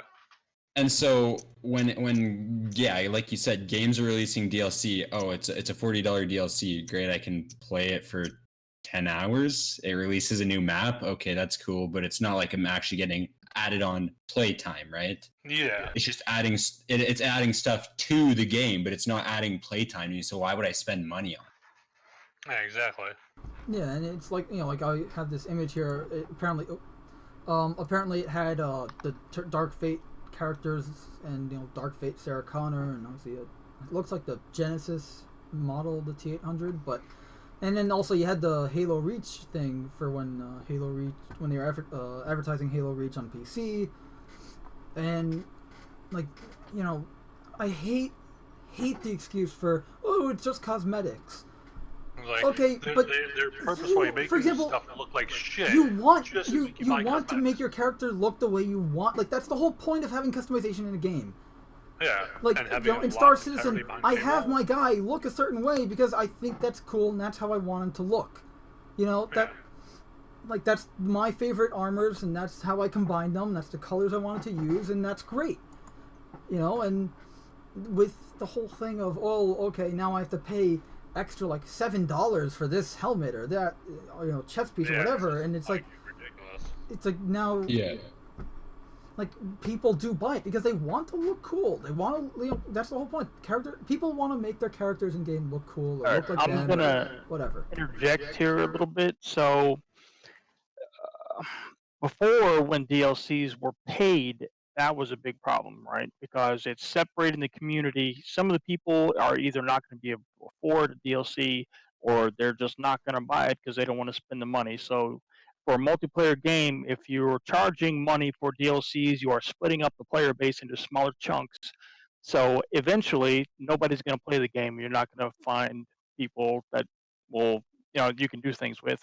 With cosmetic transactions, I agree the prices are egregious, but it's a much better solution for a company to pull in money while they're developing the game further without separating the player base into small little pieces.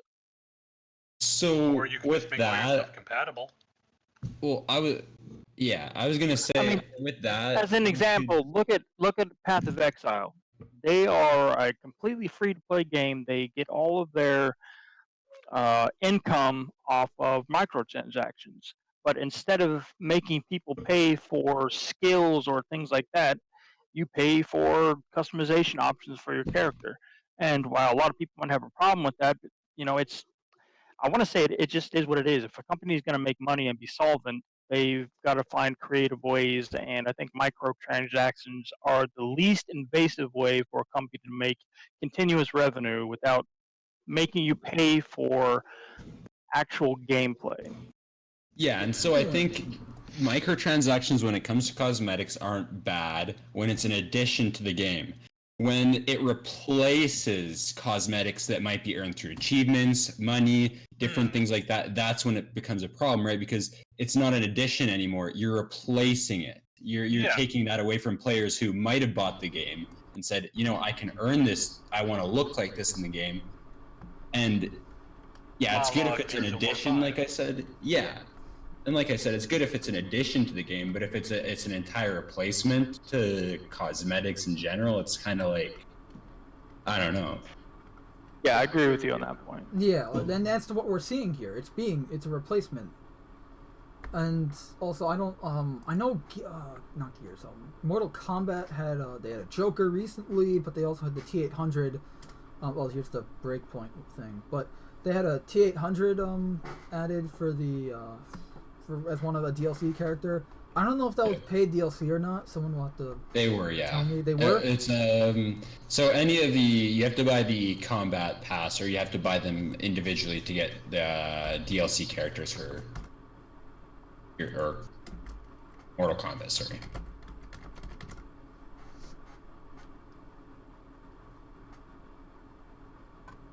Okay, that's pretty expensive.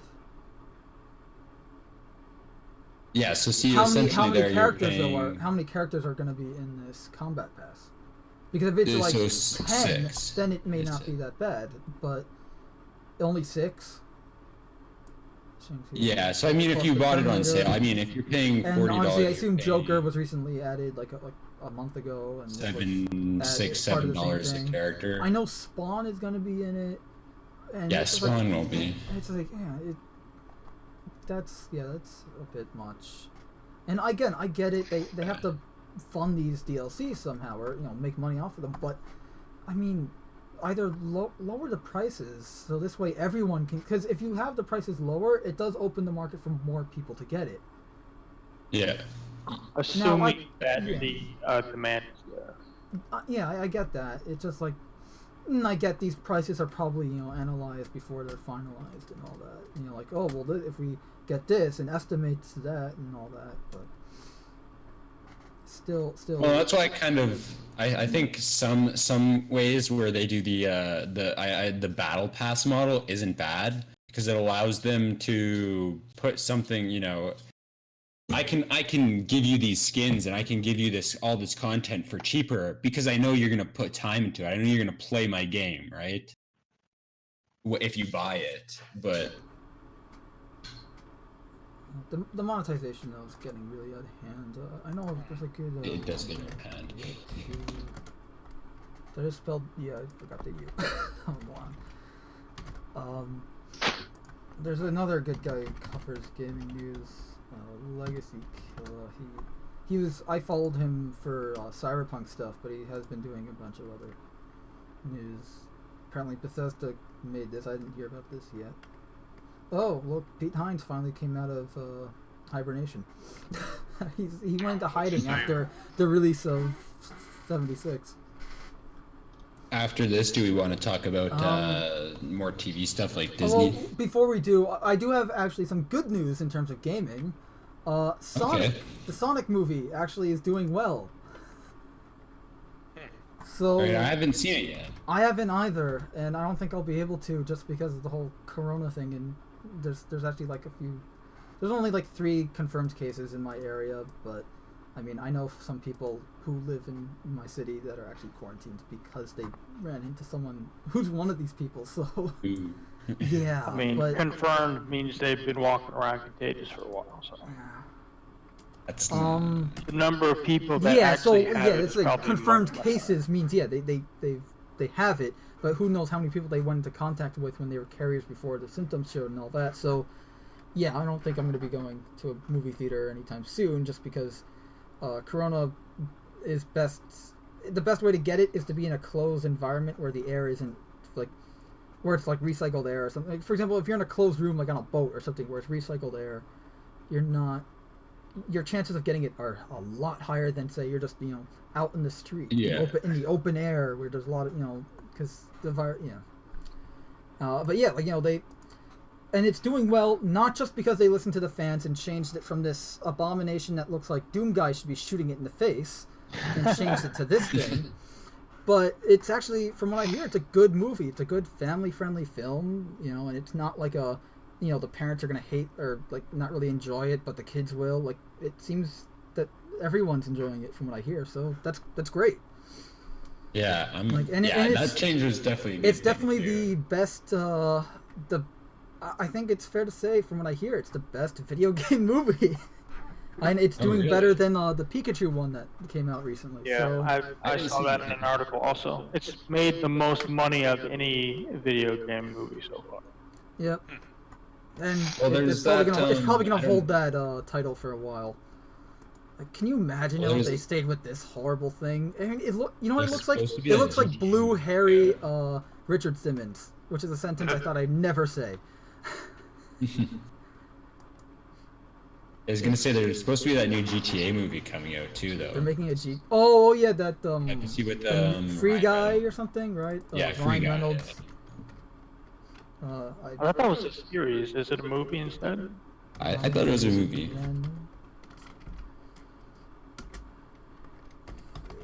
They already had a movie with Ryan Reynolds that was. No, it's like I think it's called Free Guy. Did not.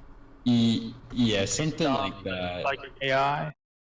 He's an In a game. NPC in a video game, and he and then he slowly learns he's an NPC in a video game, and it's like whatever. It looks cool. It looks fun, and it could be good, but it's not necessarily a video game movie. It's not a video game adapted. It's not a video game adapted into a film. It's just Based off a character. based on video games. It's like how, was it Ready Player One is not a video game movie. It's based on a book, which is just essentially pop culture reference galore. But yeah, so I mean, it looks good. I don't know though. I've only seen one trailer where what was it, a Free Guy, right? Free Guy movie. I'm not gonna play sounds, but yeah, it's essentially he's just NPC, and all of his outfits are the same, and he doesn't know it.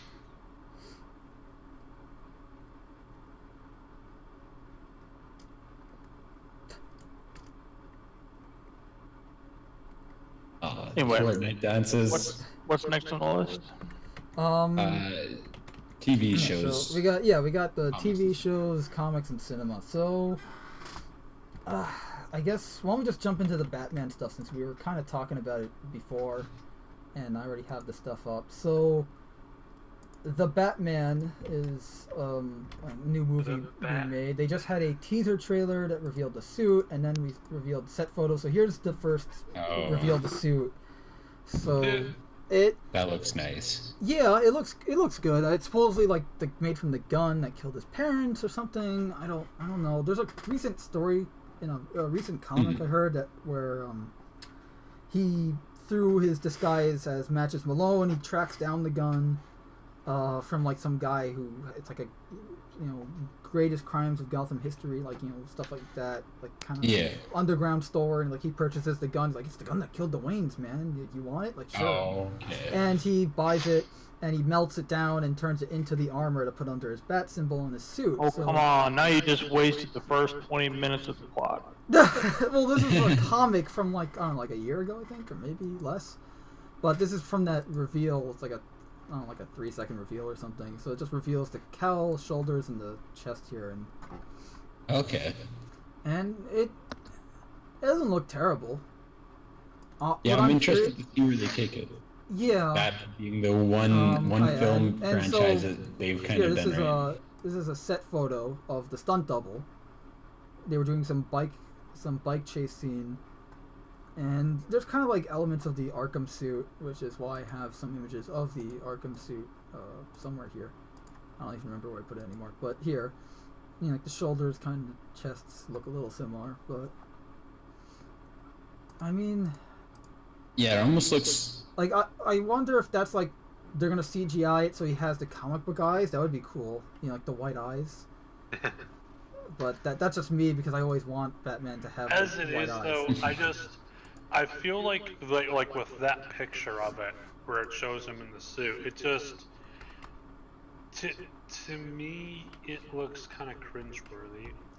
I don't know. I've heard a lot of people saying it's like cobbled together, like like in the movie, it's going to be like cobbled together. It's not going to be like in the Dark Knight and the Batman Begins, where it's like it's just like military gear that they never made in mass production. Yeah, it just looked a lot better. Like here, like you can clearly tell it's kind of like stitched together here, and yeah. But what I don't get though is, like, again, he's a freaking like billionaire. Yeah, he's a multi-billionaire. Like that was the whole point.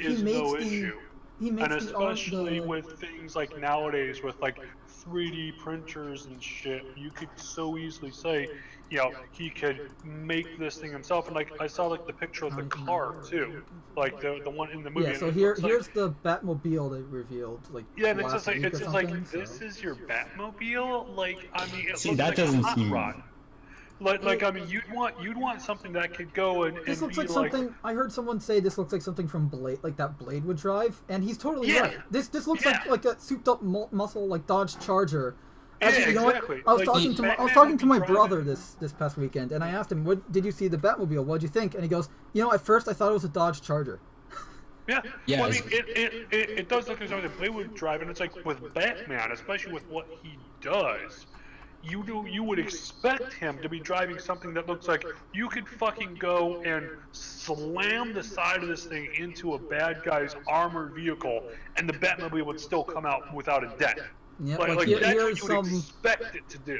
This is the That early to looks- mid '90s Batmobile from the comics. Yeah. Like this is one of my personal favorites in terms of design. I mean, look at it. It looks like it's supposed to not look like a car, like any other car. So the second you see it, it's like, oh crap, it's the Batmobile. The Bat's on us, stuff like that. Yeah, well, and I love the Christopher And obviously you got the Nolan- classic '66 car here. I love the Christopher Nolan Batmobile because it was very clearly it's a armored vehicle. It was a tank. It's like It was yeah, very it's yeah. literally like it's something that you can clearly use in an urban environment. It's distinctive. So again, you have that whole aspect of, oh shit, it's the Bat. But at the same point, it's very clearly something that it can take hits and keep going, and and then you would expect that. Whereas that car, it looks like, if you hit it wrong, if you were to actually You'll go dent and it. be, because I mean, you're going to expect Batman's going to be getting in all kinds of tough situations. It- There's going to be people slamming the car up. He might go and be pushed into a wall with it. It's like with the Tumbler, you expect. I mean, I think it actually showed it like going through fucking walls. And shit. Yeah, it Yeah. absolutely did. It multiple times, I think. And it's like that's what you would expect the Batmobile to be able to handle. he But this he car literally just- tanked a RPG round. And yes, Yeah. it did damage. It critically damaged the Batmobile. but it's still The like, whole point it is he was still survived. alive. The Batmobile Yeah. was relatively still in one piece. It was missing a lot of parts and tires and stuff. I mean, but he was damaged, but it was still in the fight. and he was unharmed, and that was the whole point. And and then he was Yeah. able to eject the little bat pod Whereas and all with that that. car, but- it looks like with the new one, it Because- looks like it's just a regular Joe Schmo car that's been Well, modified a yeah. bit. I was You know what gonna this say remind- you know what that this car reminds me looks of? like something that was taken out of Fast and Furious. It's not like whether or does. not the iterations of Batman were different vehicles. They all had the feeling that that's something exactly. that Batman Like- would drive. That looks Yeah. like something that was taken out of Personally, Fast and I Furious was- that was modded. I and was just, not a like, fan slammed into of. that. I was not a fan of the BVS Batmobile. Me personally. Yeah, But it I mean, still that's looked fair. more like a Batmobile because it looked like a sports car version of the Tumbler. Dude, the Tumbler is and one of my favorite iterations. like this, you know what this looks Oh. like? This reminds me of the the Interceptor from Mad Max. Yeah, no, It's Mad Max's that's Interceptor, exactly essentially. where it looks like. And like you have like I keep forgetting what tabs. Like here, this is the Arkham City / the Arkham Asylum / Arkham City Batmobile. You know, clearly inspired from the animated series one here, Oh, and then you but got the it's comic still- one it still here, looks mostly modern. It's the still classic looks very '89 distinctive. Batmobile.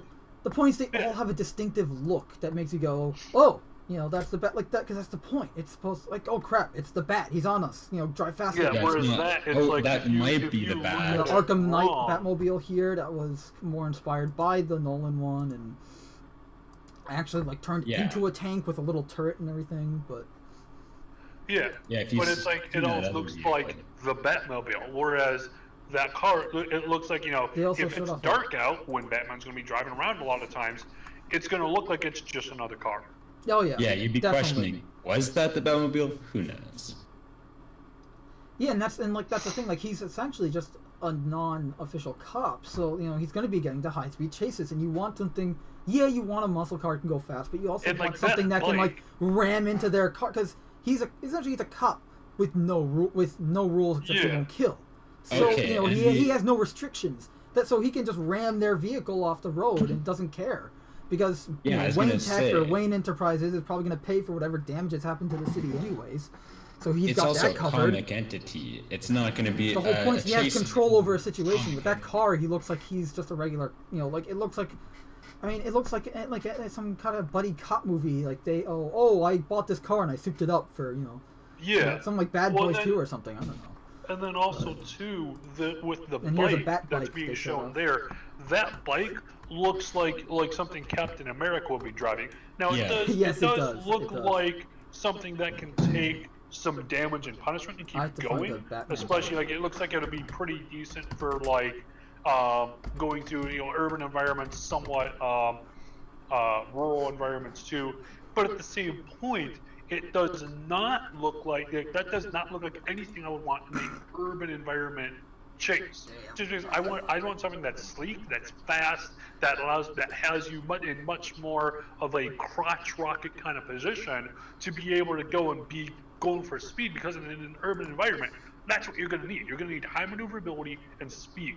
So unless he's going to be in the, like, that bike looks like something that Yeah. would be used in the woods or something. Yeah, You know, closer it's muddy, closer to the bike. It looks like terrain. something from like a World War II combat, like as you Yeah, see, exactly. as you see I in the could Captain definitely see America Captain movie. America You know, from the Avengers on that bike. this But looks it more like doesn't- a Batman bike for Yes. sure. Yes, that would be because again, it looks distinctive, so you know, oh shit, it's the Bat. Whereas the bike that he has, it looks like it's just another bike. You know, And whereas got the that classic- looks distinctive. You know, it looks well suited for an urban environment. Whether it actually is or not is up for debate. But you know, obviously there's some amount of movie magic bullshit going on. Yeah. But it's like it just does not look well suited for the stereotypical urban environment of Gotham. That's the other thing. It's a comic book. It doesn't have to look like a normal car. It doesn't have to look like a Right. normal bike. Like, and even- arguably, anyways, if they're getting in a chase, it's a comic book. It's not like, oh, it's just a normal chase. It's Yeah, it's like supervillains. you They don't got have to necessarily explosion. abide There's by the laws of physics. You know, yeah, it's Batman. it's He's always gonna everything catch is up. coming at Like you. here, You this- have to this is expect a everything. Batman It's not just a chase. Yeah, like exactly. that again. It looks very much like an urban bike, something that's highly maneuverable, Or something like this. Highly utilitarian. Yeah, Actually, I think I remember the comic from. and even the Tumblr The bike Batpod? version of it, Yeah, when the the Batpod. Joker hit it with that, it was like that still again looked very much sleek. You Urban, see that coming, and you fast. know it's the Batman. He's coming after you. Like Yeah. that's the whole point. Yeah. And it's got None these of this intimidating, cannons on the side here. That and if you looked at the picture of I don't know if you can go back to it, but the picture that showed just him in just the helmet, like he was standing just with like an upper torso shot of him in the helmet. With I don't that know. look, Here.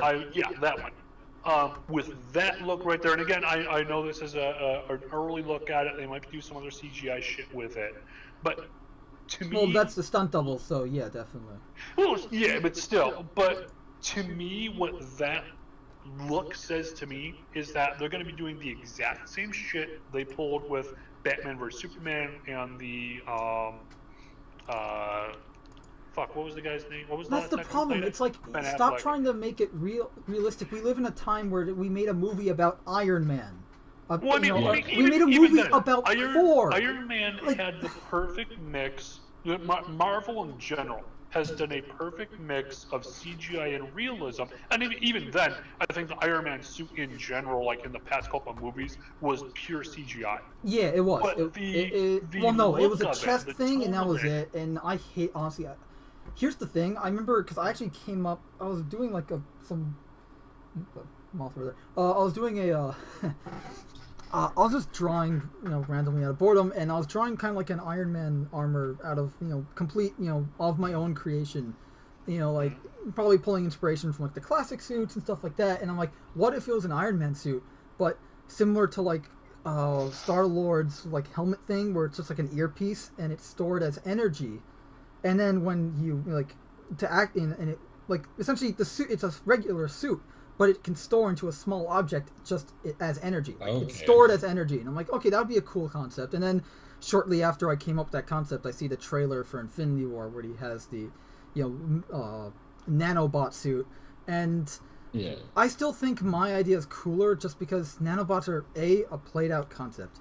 B, Yeah, I was gonna realistically, it's hard. The CGI for that suit looked god awful. C, I have trouble buying the whole nanobots create this suit. Like the energy thing just sound like, because we've seen that whole thing before, like Star Trek with replicators, and like it's something that people will buy easier. I thought so. And we clearly saw it with Star-Lord's helmet, so they, But that being said, too, with Yeah. it, I just feel in general, Marvel has touched upon a great balance between CGI and real props that it fits in their world. And it's like, sure, it might not be like this makes perfect scientific sense. It looks exactly real, but at the No, same yeah, point, but it the looks good enough for suspension the of environment disbelief. they're in. Whereas Well, what we're yeah. seeing here, and again with Christopher Nolan's Batman, sure, his mask looked a little bit goofy, but at the same time, for the environment it was in, it worked perfectly great. It fit, it matched the tone, everything was working. But the Ben Affleck Batman, and now whatever they're doing with this new one, this again, the overall tone seems to be this overly grim, dark, gritty, and it's just like, in my mind, they need to go and stop taking themselves, like DC in general, the DC cinematic universe. They need to go and stop taking themselves so fucking seriously. You need to have Hmm. add an element of humor and hilarity to it. Not all the time, but enough that you can kind of poke fun at yourself. You can have fun with it while still being serious at other times. Again, Marvel hits this pretty darn well, but we saw it with like Recently, Batman not versus so much. Superman. The entire movie was them acting like fucking 5-year-olds because they couldn't go, hey, maybe I should go and stop acting like a fucking child and talk to this person that I have concerns about, and we can go and resolve this. And instead, it gets to the point where people are dying because of it. And Yeah. it's just like, And just really? Here, this is Like another you set are photo, by the supposed to way. be the best of the Justice League here, and you're both going at it like fucking children. yeah, and just It to brought me completely out of it. touch back on the car in of itself, I think it's so funny that because most comic books, and this is especially true for Batman, a lot of their power isn't just in the powers they hold, but in the symbols and in all that kind of stuff. So for them to take something like the Batmobile or the Batbike and just normalize it is kind of shitty. Like, look at this photo here, like this set photo here. They look similar, and one of them's supposed to be the Bat bike or Bat cycle or whatever you want to call it. Yeah, and it's just like you can't really tell which is which. And It's like, the reason why I Yeah, had that, the reason why I had this image up is because from what I've heard, supposedly this new movie is supposed to be based off of a storyline called Year Zero or Zero Year or something. It involves the Riddler. I've never really read it, just because it didn't seem interesting. But like, and this is from that comic, and so it's Okay, probably, see, and even if they had something like that, I mean, yeah, it's got a big, That looks it's got a better. big bat on the front. It's yeah. it's distinctive. here from the front, like. If you've seen Batman, or if you've seen somebody driving it, it's Batman. If you've seen Or somebody at the driving, very least, if they don't know riding who it is, they're like, "Hey, what's Yeah. that? That doesn't look like an average bike." Whereas the current stuff, it literally just looks like a regular car or a bike with some extra shit welded on. yeah, Like, it looks like something really? somebody might be taking to the car show in your town. Yeah, A little bit, actually, yeah. Yeah. It's, and, like, Doesn't look yeah, like this something a thing- billionaire would make if Yeah, they and that's had the all problem, the like, I've money in heard- the world. If they I've had heard people, billions of dollars to throw at a vehicle and make it into this amazing vehicle that is Yeah, and- functional and built for all this stuff, and it's just a normal vehicle.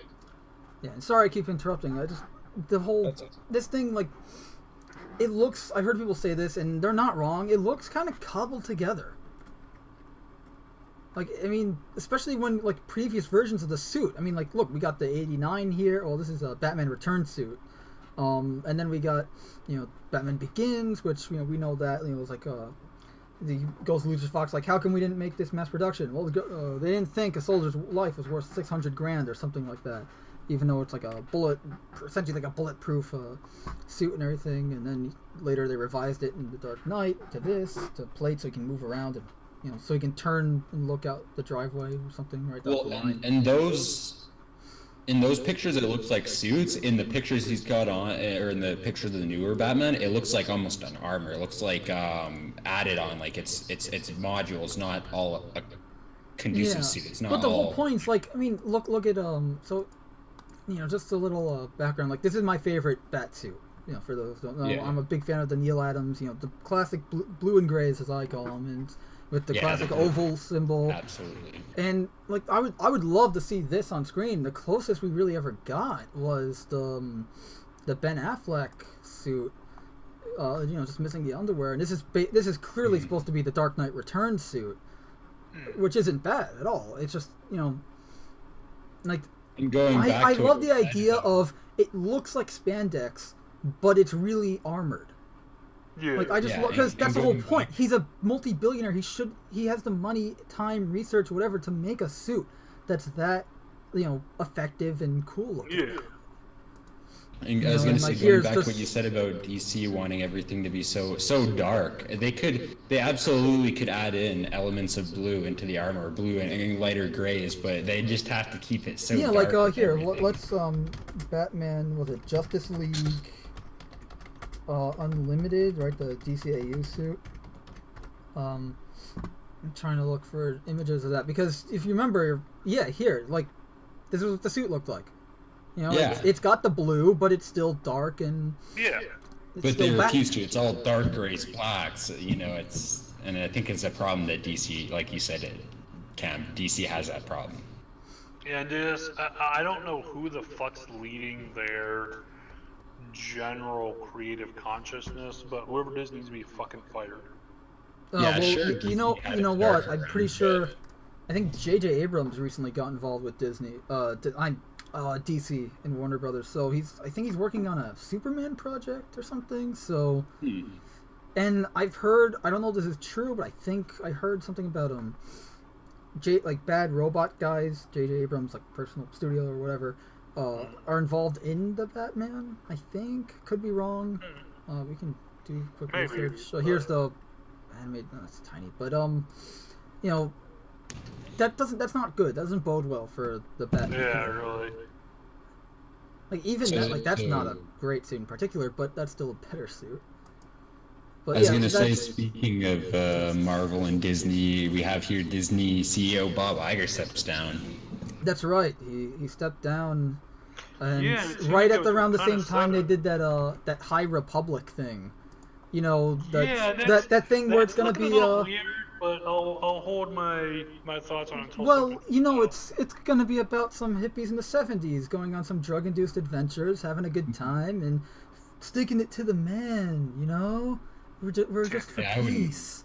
Wouldn't mind. Have some weed. You know? No, Little it's probably- space weed. Okay. Well, I mean, To be fair, I it's do- actually.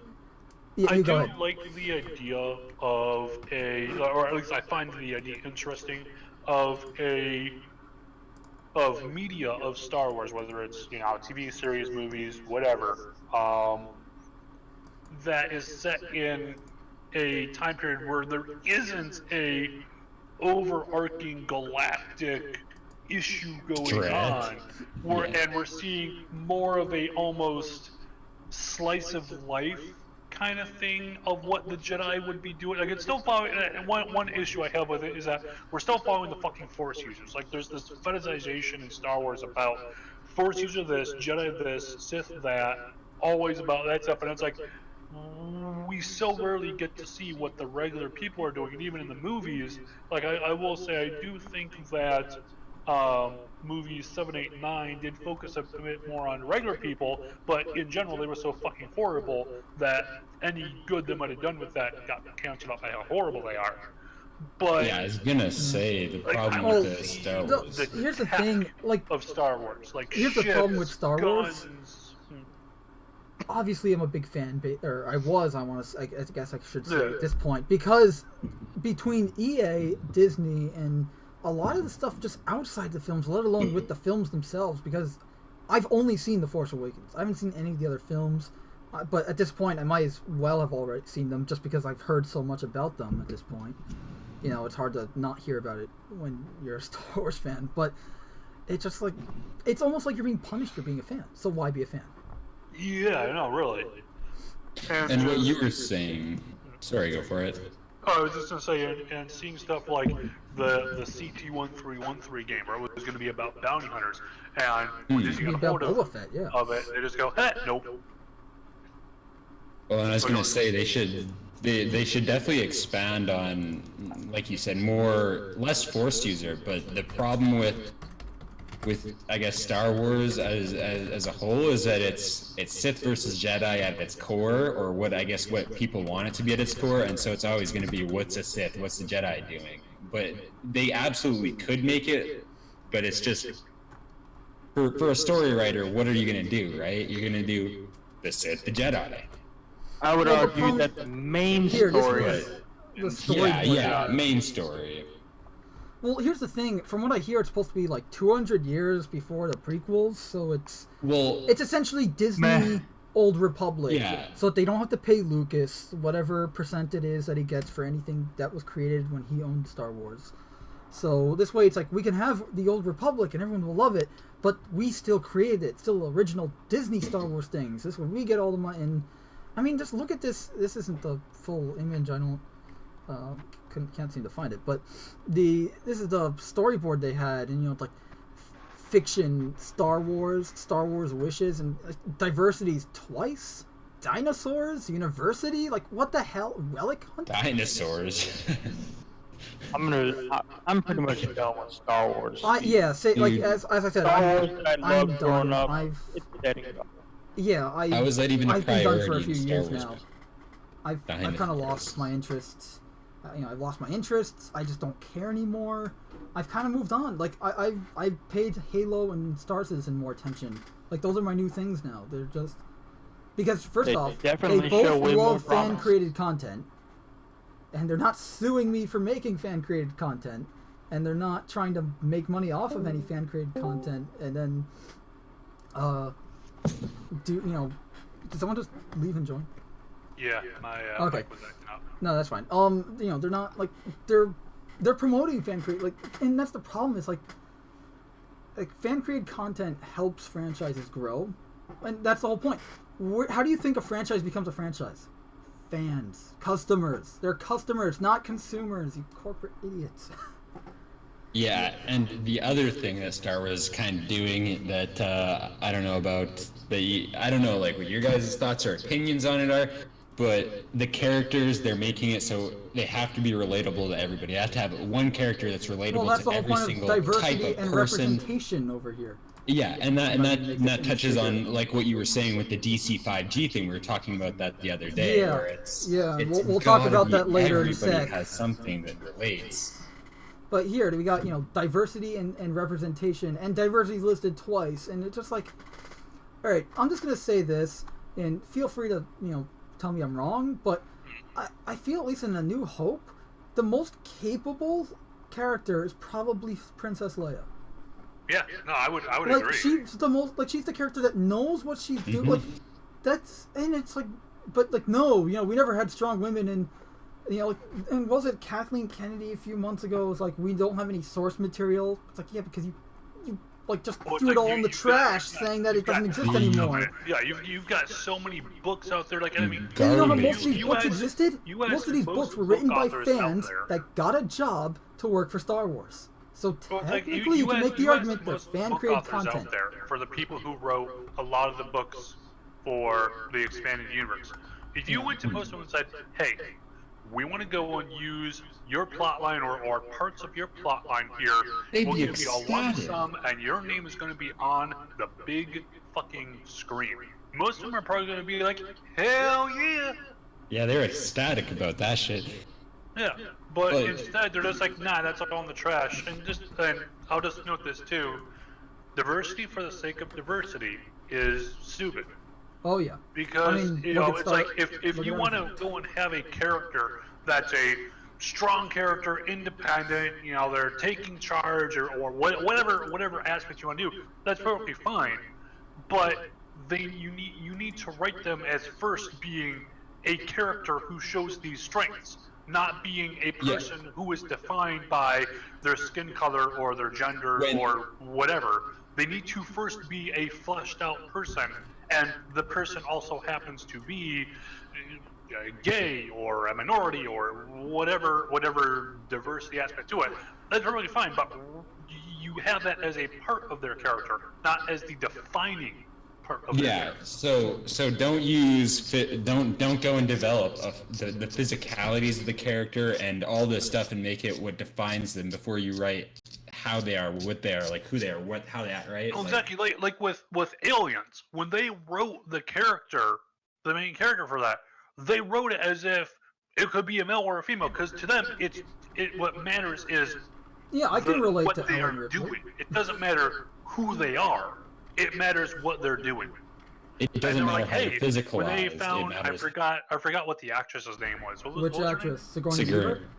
Sigourney Yeah. Weaver, yeah. Yeah. And they were like, hey, we got our person. There you go. And they're like, that's who who we want for this role. Unless you're doing something like, say, a comic book or video game adaptation movie, where you're casting. Well, I'll bring up an example actually, because I'm leading to something. But like if you're saying, doing Spider-Man, you're the whole point. Unless you're doing something like that, you go for the best actor. You go for and what I mean best, like whoever plays the part you want them to play the best. Yeah, that's the whole point of casting has and the screenings. Same kind of personality and gravitas that you want the role for, whoever fits. And the only difference between imagining this character is. And the only difference between that and with a comic book or video game movie, or say a book or whatever, where they have a character clearly described as a specific look, is, okay, now your margins for who to cast are a little narrower.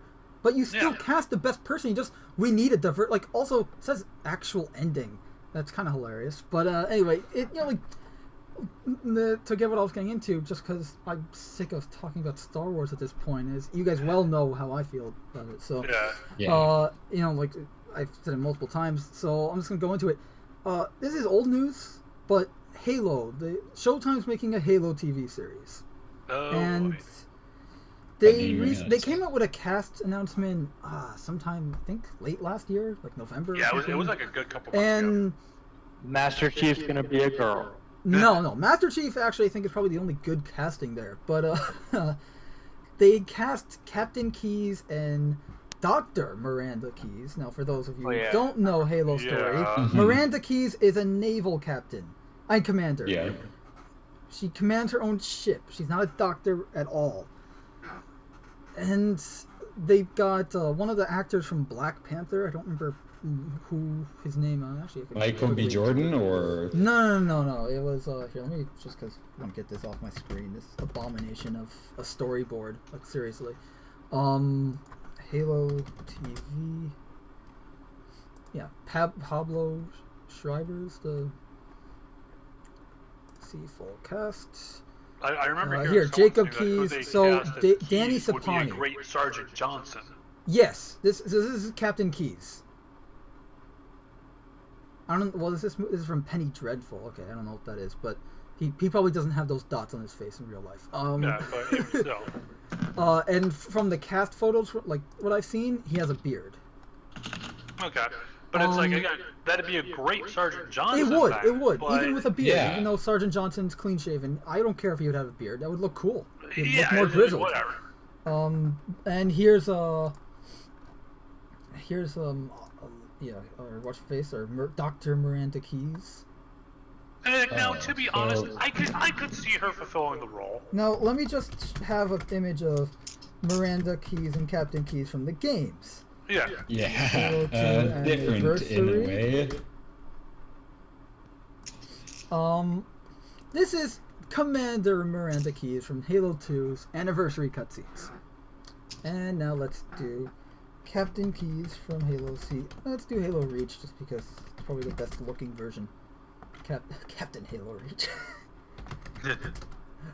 Captain Keyes, Halo Reach. This is Captain Keyes. Yeah. And this is his daughter, Miranda Keyes. They're clear, and here's Sergeant Johnson in the background. Yeah, this is like right there. And so right there. I'm okay this is what we're getting.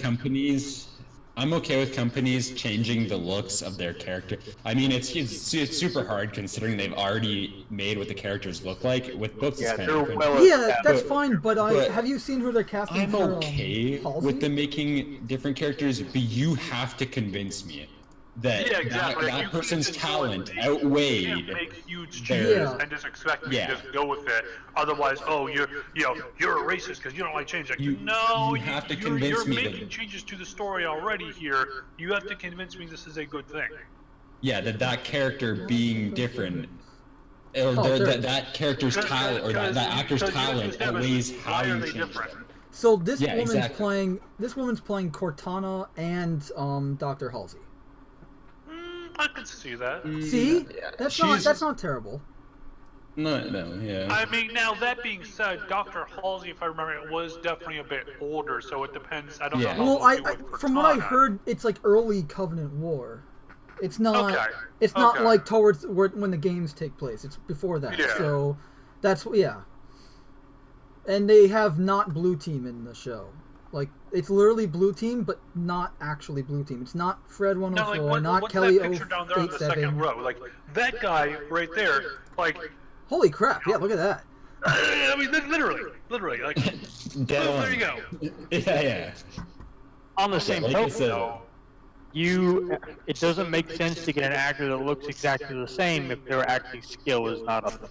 Oh no, No, absolutely. and Oh, that's for sure. why I said you have to convince me that the change in character and the change in the look was worth their acting skill, right? It can't just be we changed him just cause. And It has to be and they might that do a actor has to great be job. so good. Yeah. They might do just such a great job, and it's like, hey, this works. But again, you have to convince us, the audience, that this is the case. Yeah. otherwise, I it's feel like just- a lot of and- movies Yeah, are and, just God and help again, them if that's they why get they it have castings and screenings. So you can't tell me like, oh, they chose like do your jobs right, and we won't have Yeah, these like problems. it's your fucking job to pick Like you someone who have a fits system the that's role. that's been proven to work for God knows how many years. You know how many like we've had movies since the 20s and 30s, like or whatever. This system works clearly. Yeah. Use it. Stop just doing diversity hires and all that because politics and representation. Like the whole argument we need is like every kid needs to be able to see someone that looks like them on screen. I'm sorry. I'm not a giant orange rock monster, but I identify with the Thing in a lot of ways. You know? Yeah, it's like and not to mention too. I mean, for anyone too that doesn't just blindly buy into the diversity politics kind of bullshit. Anytime like if I was part of a minority group, and from what I've heard from people who are minorities, and they see this kind of stuff where it's like this person was clearly put in the role merely because of a superficial attribute, as opposed to the acting skill for it, for being able, just hey, they were the best person for the role. And they just so happen to have this attribute. Like in that case, hey, okay, but again, you gotta convince that. And when you do see, as more often is the case, hey, this person, the role was set this way merely so they could go, well, we have a woman in this lead role, or a person of color, or whatever the aspect might be. That's more insulting because you're essentially saying, hey, you can't possibly have a good role unless you're taking a role of another character and shoving a minority person into it. Like, if that's not fucking racist or sexist. Oh, it's or whatever definitely racist. it may be, It's like, racist and I don't know what sexist it if is. they do it with we have to race swap or gender swap character. I mean, look what almost I can list Ghostbusters. 5. I can list. Look at the I can list. Ghostbusters movie. Oh, Ghostbusters, or take this. Okay, Spider-Man: Homecoming. And Far From Home. I haven't seen that one, but I saw Homecoming. And Flash Thompson's now an Indian kid. Mary Jane. I know it's not Mary Jane, but it's pretty much you're not going to get a real MJ. I did see Far From Home, and now I will note that's the only of the more recent Spider-Man movies I saw. But in that, I actually thought that the character they had for MJ and Flash Thompson, now admittedly, they are rewriting the characters, but for the way they were rewritten in that world, I thought they were at least decently done well. Okay, well, I'm only going based off of Homecoming, and it's just like you have a Indian Flash, and it's not even. It's worse that it's forget the fact that you're essentially turning every redheaded character in all of existence into they have to be cast as black people in films and TV shows like Wally West, Iris West on the Flash show. And obviously you got MJ now, and aren't they doing like what's the Little Mermaid? The Little Mermaid, yeah. Yeah, they're doing. And so it's been confirmed. Like, and there's a bunch more. They did that Annie thing a few years ago. It's like you guys say it's like corporate. It's like Hollywood doesn't like Disney and Hollywood. They hate redheads. Yeah, but you guys say like logically when you think about it, you're right, Cam. They should just hire a best actor for that situation. It shouldn't matter, right? But I feel like that's from why, a like I said, societal point of for the view, society Spider-Man very Far much From so Home, places. I was fine with those changes because I thought those actors and actress did well in those roles. So I was like, hey, okay, it's Yeah, different, no. but it's different in a good way. I'm gonna come in defense of the other side here for a second, but say, I mean, yeah, they should definitely be casting based on talent, but I feel like there's a certain societal pressure on people who direct these things that if they chose, and I fully believe that there will be movies where every best actor would probably be white, or every best actor would probably be one color, right? But if they do choose, oh, this person's all these people are white, and I think they're absolutely the best to act, then they're going to be called out for, oh, you don't like black people, you only like white, stuff like that. So I think there is a certain societal pressure It's that has to already do with. happened. I can understand that at least to a point, but in that case, like, go ahead and if you have another person who does go and have your diversity requirements checklist, and they meet some of your criteria for that, for one of your other characters, then you kind of pick and choose. Well, we won't go with the best person here, for in terms of acting skill. We're going to choose this other person because they fulfill these diversity quotas. Like, I can understand that to a That's a certain problem. degree, but one, that's a huge problem because now, again, you are being deliberately sexist, racist, whatever, because you are now choosing a lesser qualified person merely because of skin color, gender, sexual preference, whatever their diversity checklist is. You are now deliberately doing the very things you claim to be against. Yeah, no, I'm not That's a agreeing huge with problem this there. thing. Whether or I'm not, not agreeing with this. also too, with what we've seen, the media is going to eat alive anyone it fucking wants to. It doesn't matter what's true. It doesn't matter what you say or do. You can be the best person in the fucking world. If they decide they don't like you, you're screwed. If they decide that you're good, you're fine. That's because the cancel culture society holds today. It's because the media has decided to, instead of report news, to make news. So it's like at some point it doesn't really matter. You can bow down to them as much as you want, but as soon as they decide we're going to eat you up, you're fucked. So to my mind, that doesn't hold too much, because again, as long as you make, because the people who are going to be really focused and worried about that kind of stuff aren't primarily going to be the ones watching a lot of these movies and stuff. They're going to be, at most, you have a very vocal minority, like the people who, on a somewhat similar note, Cyberpunk. It put out, like, there was some, like, picture I think they put out a while back, and it was like in the background of it, there was a picture of a feminine character who very obviously had a little extra something down in their pants, and it's like, and just because that, and there was like no commentary on this character. It was just like a random, like, poster that was in the background there, but just based on that, they were being, CD Projekt was being called sexist and all this stuff, and and the thing is, well, the media types were all going,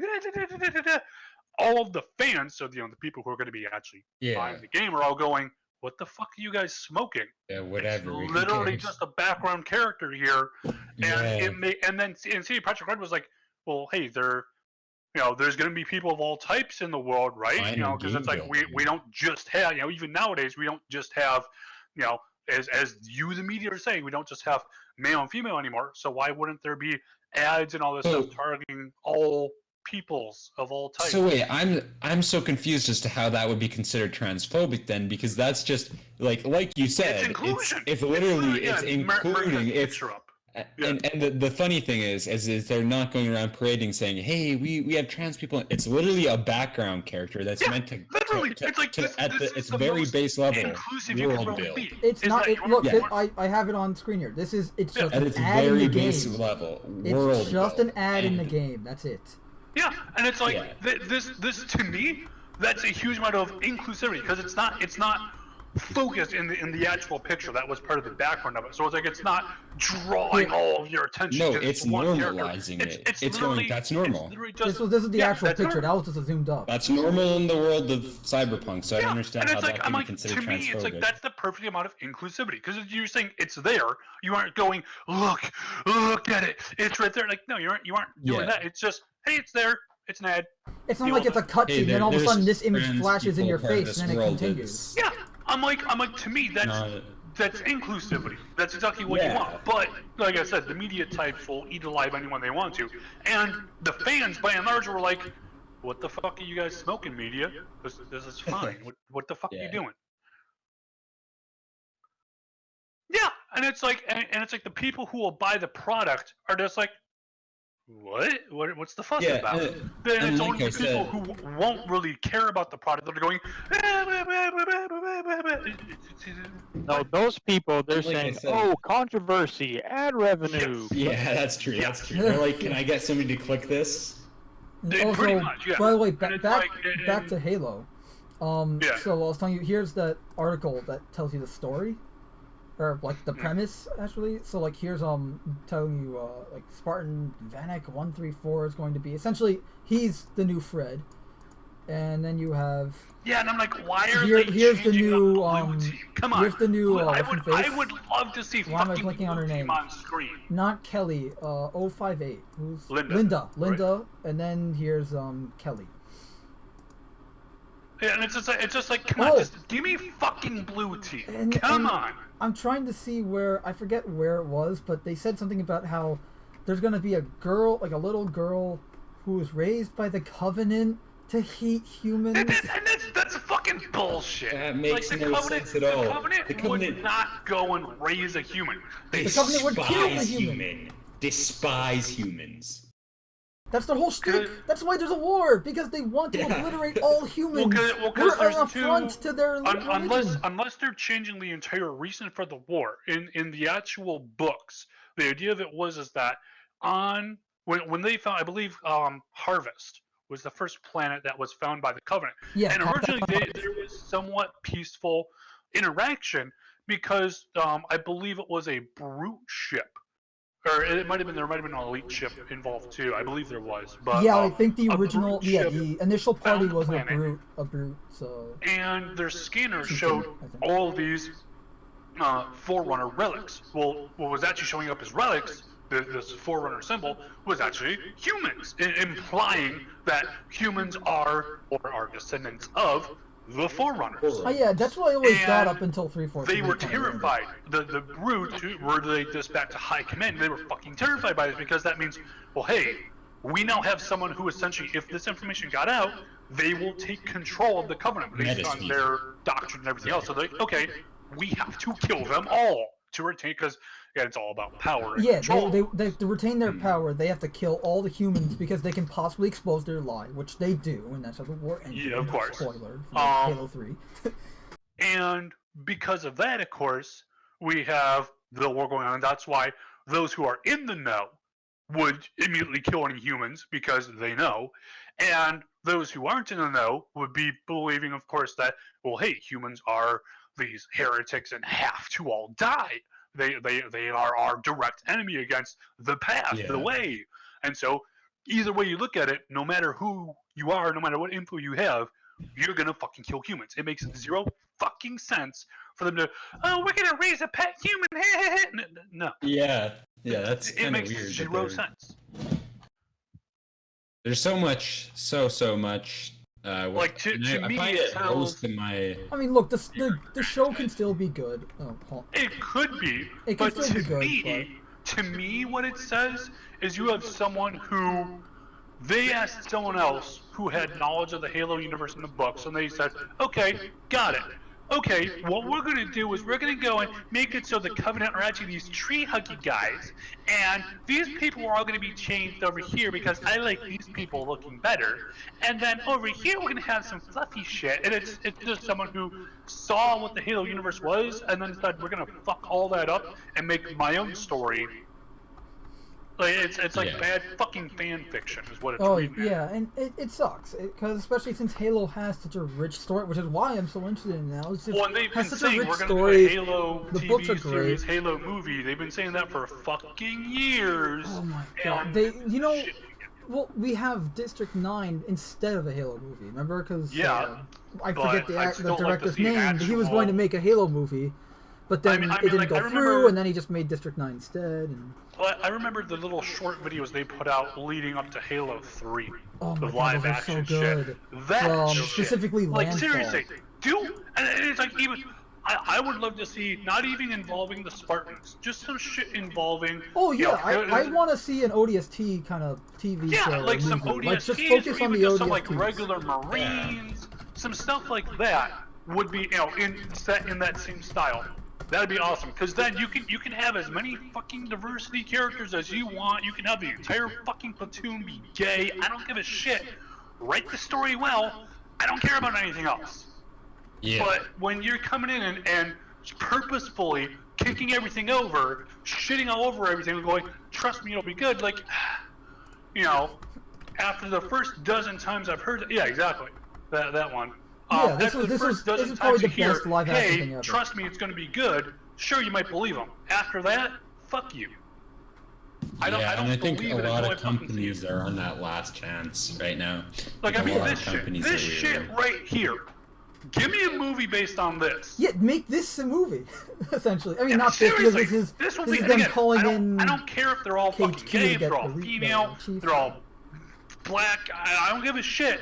You give me something on this level of like writing and action and shit like that. Fuck it, I'll fucking pay to see that. Yeah, this is good Yeah. just because it's so Hell- gritty, so real. You can literally Well, I mean, have it's an gritty Alpha 9 in movie. a good way. You can literally make an Alpha 9 movie. Just have Nathan Fillion in. Like, it can be like a mod. Oh fuck yeah! I would pay to see that. Fuck yeah! And you can get away with, it's during the Covenant War, and you can just get away with it by he's wearing a Yeah. helmet most of the time because yeah, exactly. It's like He's okay, old fine. now, or like hey, it's showing like one overall battle and he loses his helmet early on or something. Like okay, that's fine. However, well, you no, waited because well, they'd have to de-age Nathan Fillion for that. whatever. So, but that's why I'm saying, like, just have the helmet on for most of the time, and that solves your give issue. him a fucking face mask or whatever. Yeah, I don't that's care, exactly. but- Or you can even have, like, if you want to do a Spartan thing, do, like, what the books have been doing with Buck recently. Bad Blood and stuff, where he's a Spartan now, and Alpha 9's all Spartans now. Yeah, and he exactly. leads them, It's like and- you have all this stuff you can be pulling from, and instead you got to shit on the original. Like, come on. Especially since, like, Halo 3 ODST and Buck specifically, like, there's a large fan base that would love a movie for that. Oh fuck yes. Oh, that spike grenade. Oh Yeah. yeah, hell, dude. Honestly, this whole thing was just so fuck. And it's like you can tell at points there's some obvious CG, but even still, Yeah. Give Yeah, me a but movie it's based not. It on doesn't this, take you out. I'll It's just fucking like, pay okay, it's a little $30 to see dated, that. but it's like watching Ghostbusters every like. The only scene really when I'm watching Ghostbusters that kind of draws me out is the dog running across the street on Central Park West, or Central Yeah. Park East, I mean. But like it's just that one scene. That's it. Like that clearly looks like a fake dog running across with green screen, but or whatever. But aside from that, I'm like But I that mean, movie and holds also- up. It's the also, same too, thing one here. thing- Like one thing not I'm good even about here. this- It's still it does it better because it's like. Okay, yeah, like that brute that in that one shot looks fake, but it doesn't take you out like here, like this, the drop ship, Yeah, like it's the one okay, moment this that is draws a you little out. goofy at But but- it's not like, oh, now it's ruined. No, like look at that, look how good that looks. Bam. Yeah, and I mean you can tell there's some CGI there, but even still, it looks perfectly fine. It's passable. And can you imagine this type of thing on a movie budget? Oh fuck yeah! Oh, and then what I loved too was that when it showed, like, if you want to back up like 2 minutes or so, it shows them like taking cover. It shows some sense of like a military bearing there. They're keeping together. They aren't just running randomly around. Like they're actually holding position, covering each other. Like where it shows like the Like, medic. look, he got hit by a when they- spiker there. Yeah, and then later on it shows them like they're taking like a fucking angle grinder to the fucking spike to get it out Yeah, of the let me, out of the other guy, and then it shows like, hey, there's like some debris coming in, and the medic actually goes and like covers the guy. Like that's actually what a medic will do. Here, yeah. Like, I mean, that's the it's chief actually falling. showing realistic shit here. Right, like he has to get the You know, it's laser like on the chief. at one point it shows like the guy's like one arm for the guy gets pinned, and he's like, "Oh fuck, I still got my gun." And he's like, Yeah, firing it's right. one It's hand, right and here. it's like that's exactly what would be going on. Ooh. Yeah, right about here. This guy's gonna get hit by a spiker. Yup. Bam. And he's like, Yep, and he's like, "Medic," he shit, screams but then medic. he's like, I'm "Hey, just not fuck playing it." the sound because I don't want to get like copyright Yeah, no, for that's YouTube. fine. But like, see, look, he's still covering the medic while the medic's healing him. Yeah, exactly. And this is when they take that saw. That But is yeah, look at so it. perfect as to what would actually be going on. This guy's going like, okay, hey, I'm grinder. You know, fucking thing here. He has to get the laser on the chief. That's the whole point. Like, Yeah, and it's like, and then I love like at the very end of it, you got the fucking rocket launcher right out the fucking bunker to just fuck those brutes up. Yep. Like, I mean, just all of it. It showed great tactical bearing because most of the time you see a lot of just absolutely inane stupid shit going on. Yeah, You know, and that guy's that's still, what I love about he's still Halo covering is- the medic. Medic goes and helps him get in there. Guy covers the rear. He's like, all right, hey, these doors are gonna take a minute. Boop.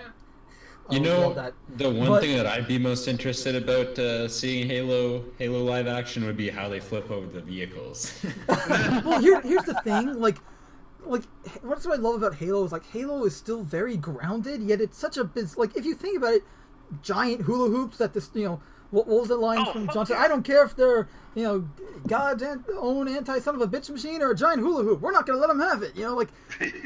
That's pretty much what that is. But Yeah. it's so grounded and real, and I hate using gritty because everything has to be dark and gritty. Dark Fate. It's gritty in a good way. Age of it's whatever. a realistic Dark gritty, Phoenix. as all that. opposed to overarching, overbearing gritty. Yeah, Halo has some really good live action stuff, and even the CG. fuck Like here's one of my favorite CG trailers. It's also a Halo 3 thing. Halo 3 CG trailer with Chief here, Yeah. where like the staring. Like, do you think there's alien life? And Yeah, that was an insanely good. That trailer. it Yeah, also One it of just the gets best video game because- trailers ever put out. Yeah, like right here, like Chief wakes up like, oh, I blacked out from probably taking a wraith straight to the face and living because he's freaking. And then he tosses down the shield. Yeah, that shit was hilarious. That's just Yeah. Like you're here's the gonna thing, have a like bit of a hard time even there Spartans unless you're in on the easy mode. Halo, like they're essentially they're super soldiers, but you don't see them doing they're not doing like super karate flips and do it like they could, but for the most part because they're trained like regular soldiers, they still Yeah, like special they're forces just- soldiers. they're like but- they're just super soldiers. That's Yeah. literally what they are. They're super soldiers. They're still soldiers. They're not like Yeah, superheroes. it's not. Yeah. Like, and whatever here's that you whole get, deliver super hope soldiers, thing, it's right? the- With Halo Reach.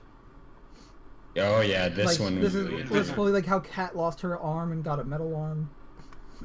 I will note we are currently at 2 hours and 40 minutes. I've been keeping track. Yeah.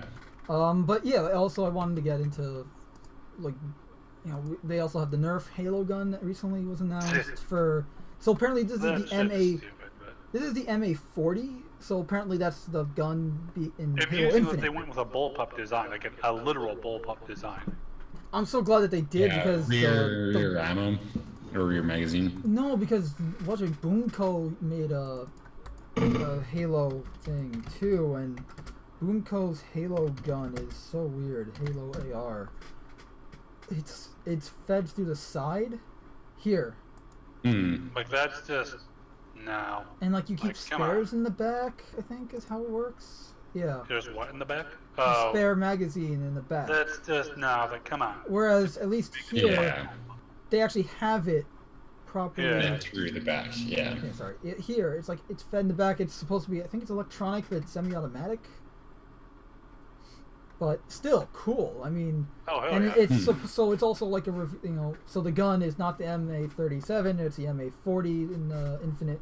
So, okay. Is it going to be a 60 round or 32 round AR? That's all I care about. Yeah, probably not either.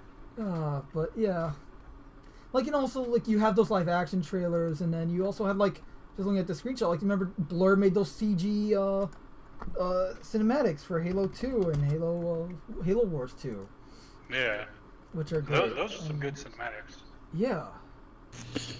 And also I just want to cover this Halo CE coming to PC again because it was already on PC, but now it's part of the Steam. Oh no, it is out collection. now. It is out Yeah, now. That's right. It is out now. It's what is it? Standalone, $10. Yeah, it's like Standalone $10, and it's $40 for the entire Master Chief Collection on PC and on Steam or Windows Store, I think. So. Yep. It's and you said I believe saying it's earlier also in the it wasn't- Xbox Game Pass. Yes. Oh, that's true. Yeah, and you were saying And earlier for that it anyone was wondering, it does okay? support direct co-op gameplay in it. I need to get it. I'm still waiting for someone to pay me for a job I did. I'm used to have to buy the game, but yeah, we need to play that at some point. But you were saying that Halo CE was good on PC or decent on Steam. Yeah, I would say it's definitely decent. Looks, now some stuff, I mean, graphics obviously are still kind of but considering that the game came out, when was it? 2000? Earlier than that? 2001, I think. Pretty I fucking can old. So quickly check considering while it's a almost 20-year game, around 20-year game here. Not bad for what they were able to push the engine to do. There you go. Yeah. Yeah, so you played the Reach implementation of the Master Chief Collection for PC, right? Or have you just played the CE? I've played the flight test for Reach. That's better. Okay. So I'd like to know what you guys thought about Reach's the armor system, like how you unlock armor, because I was so excited for the old Reach armor system, like the credit system, and then just to have it locked behind what it is now, it's just so it's a bit disappointing. annoying that it's essentially just a direct progression. It's not you get to unlock what you want. Yeah. I do kind of wish it was a bit more like that, but for what it is, it's like, okay.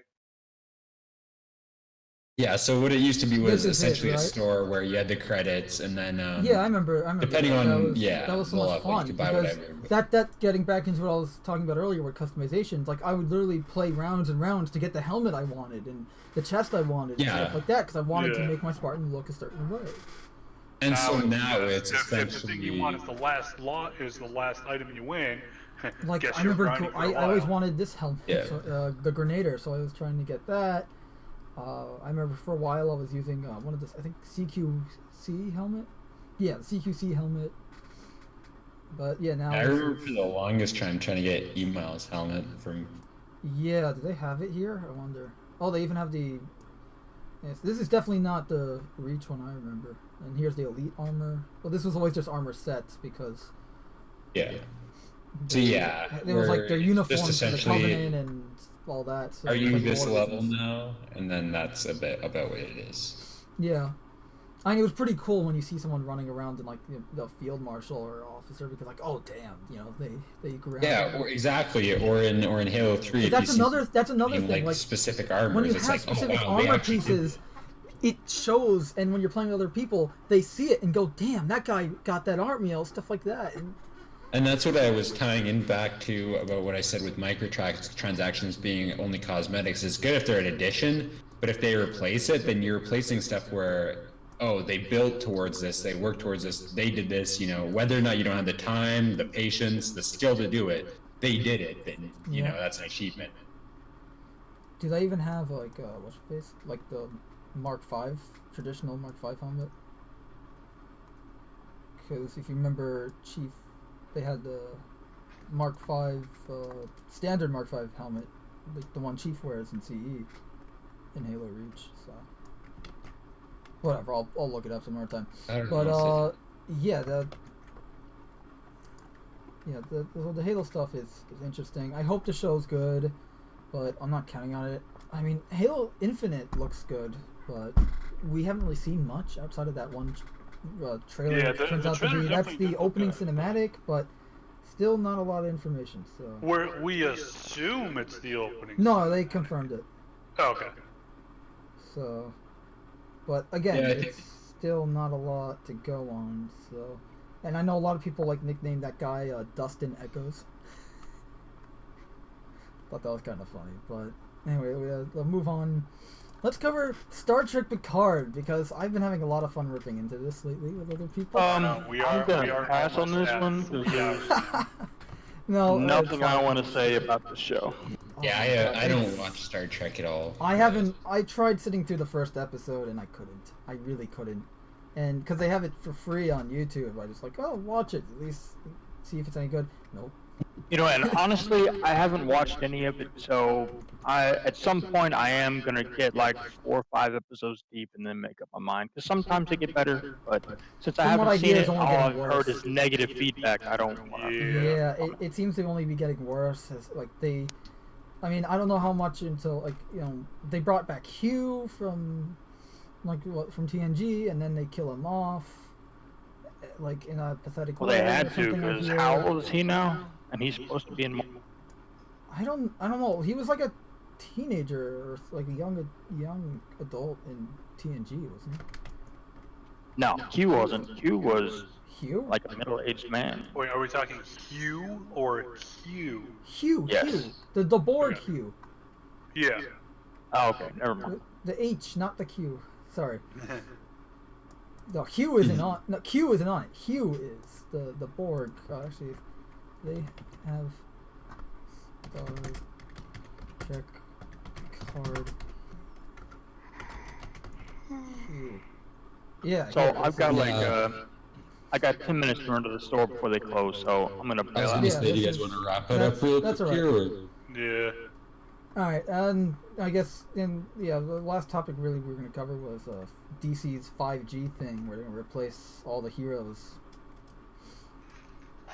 and because fight the patriarchy, I guess, because all the white men, and I mean they're replacing Batman with Lucius Fox, or Lucius Fox's son, I think. I don't remember.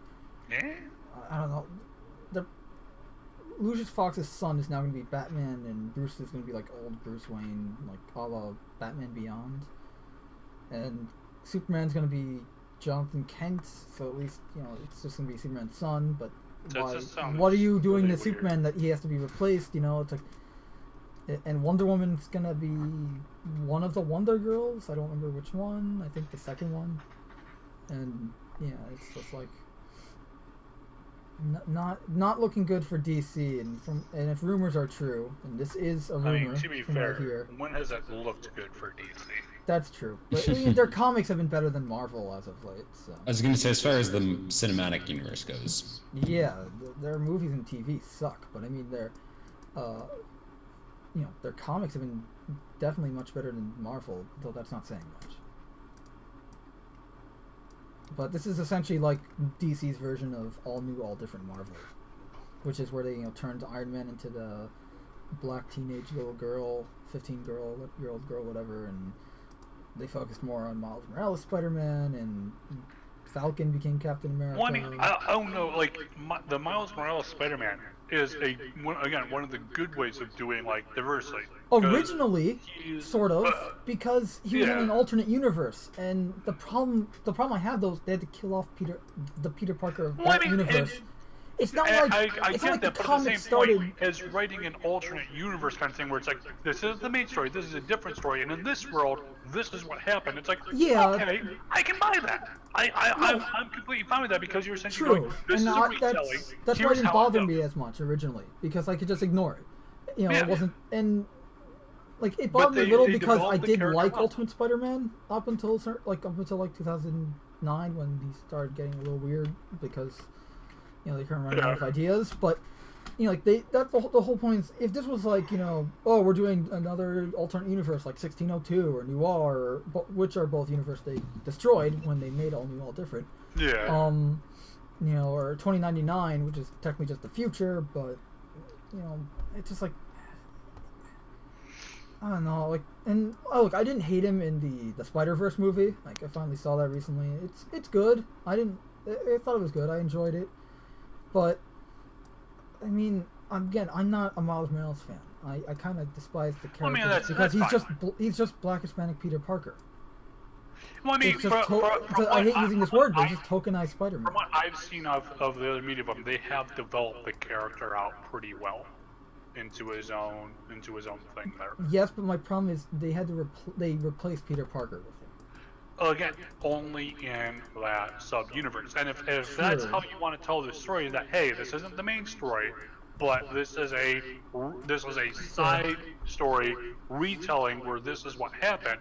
Just like when they go and we're like, I forgot which one it was. Where like they go and kill off like MJ and instead Gwen is there, or stuff like that. It's like if you want to be like, hey, this is a side story. Here's a little bit of a remix on it.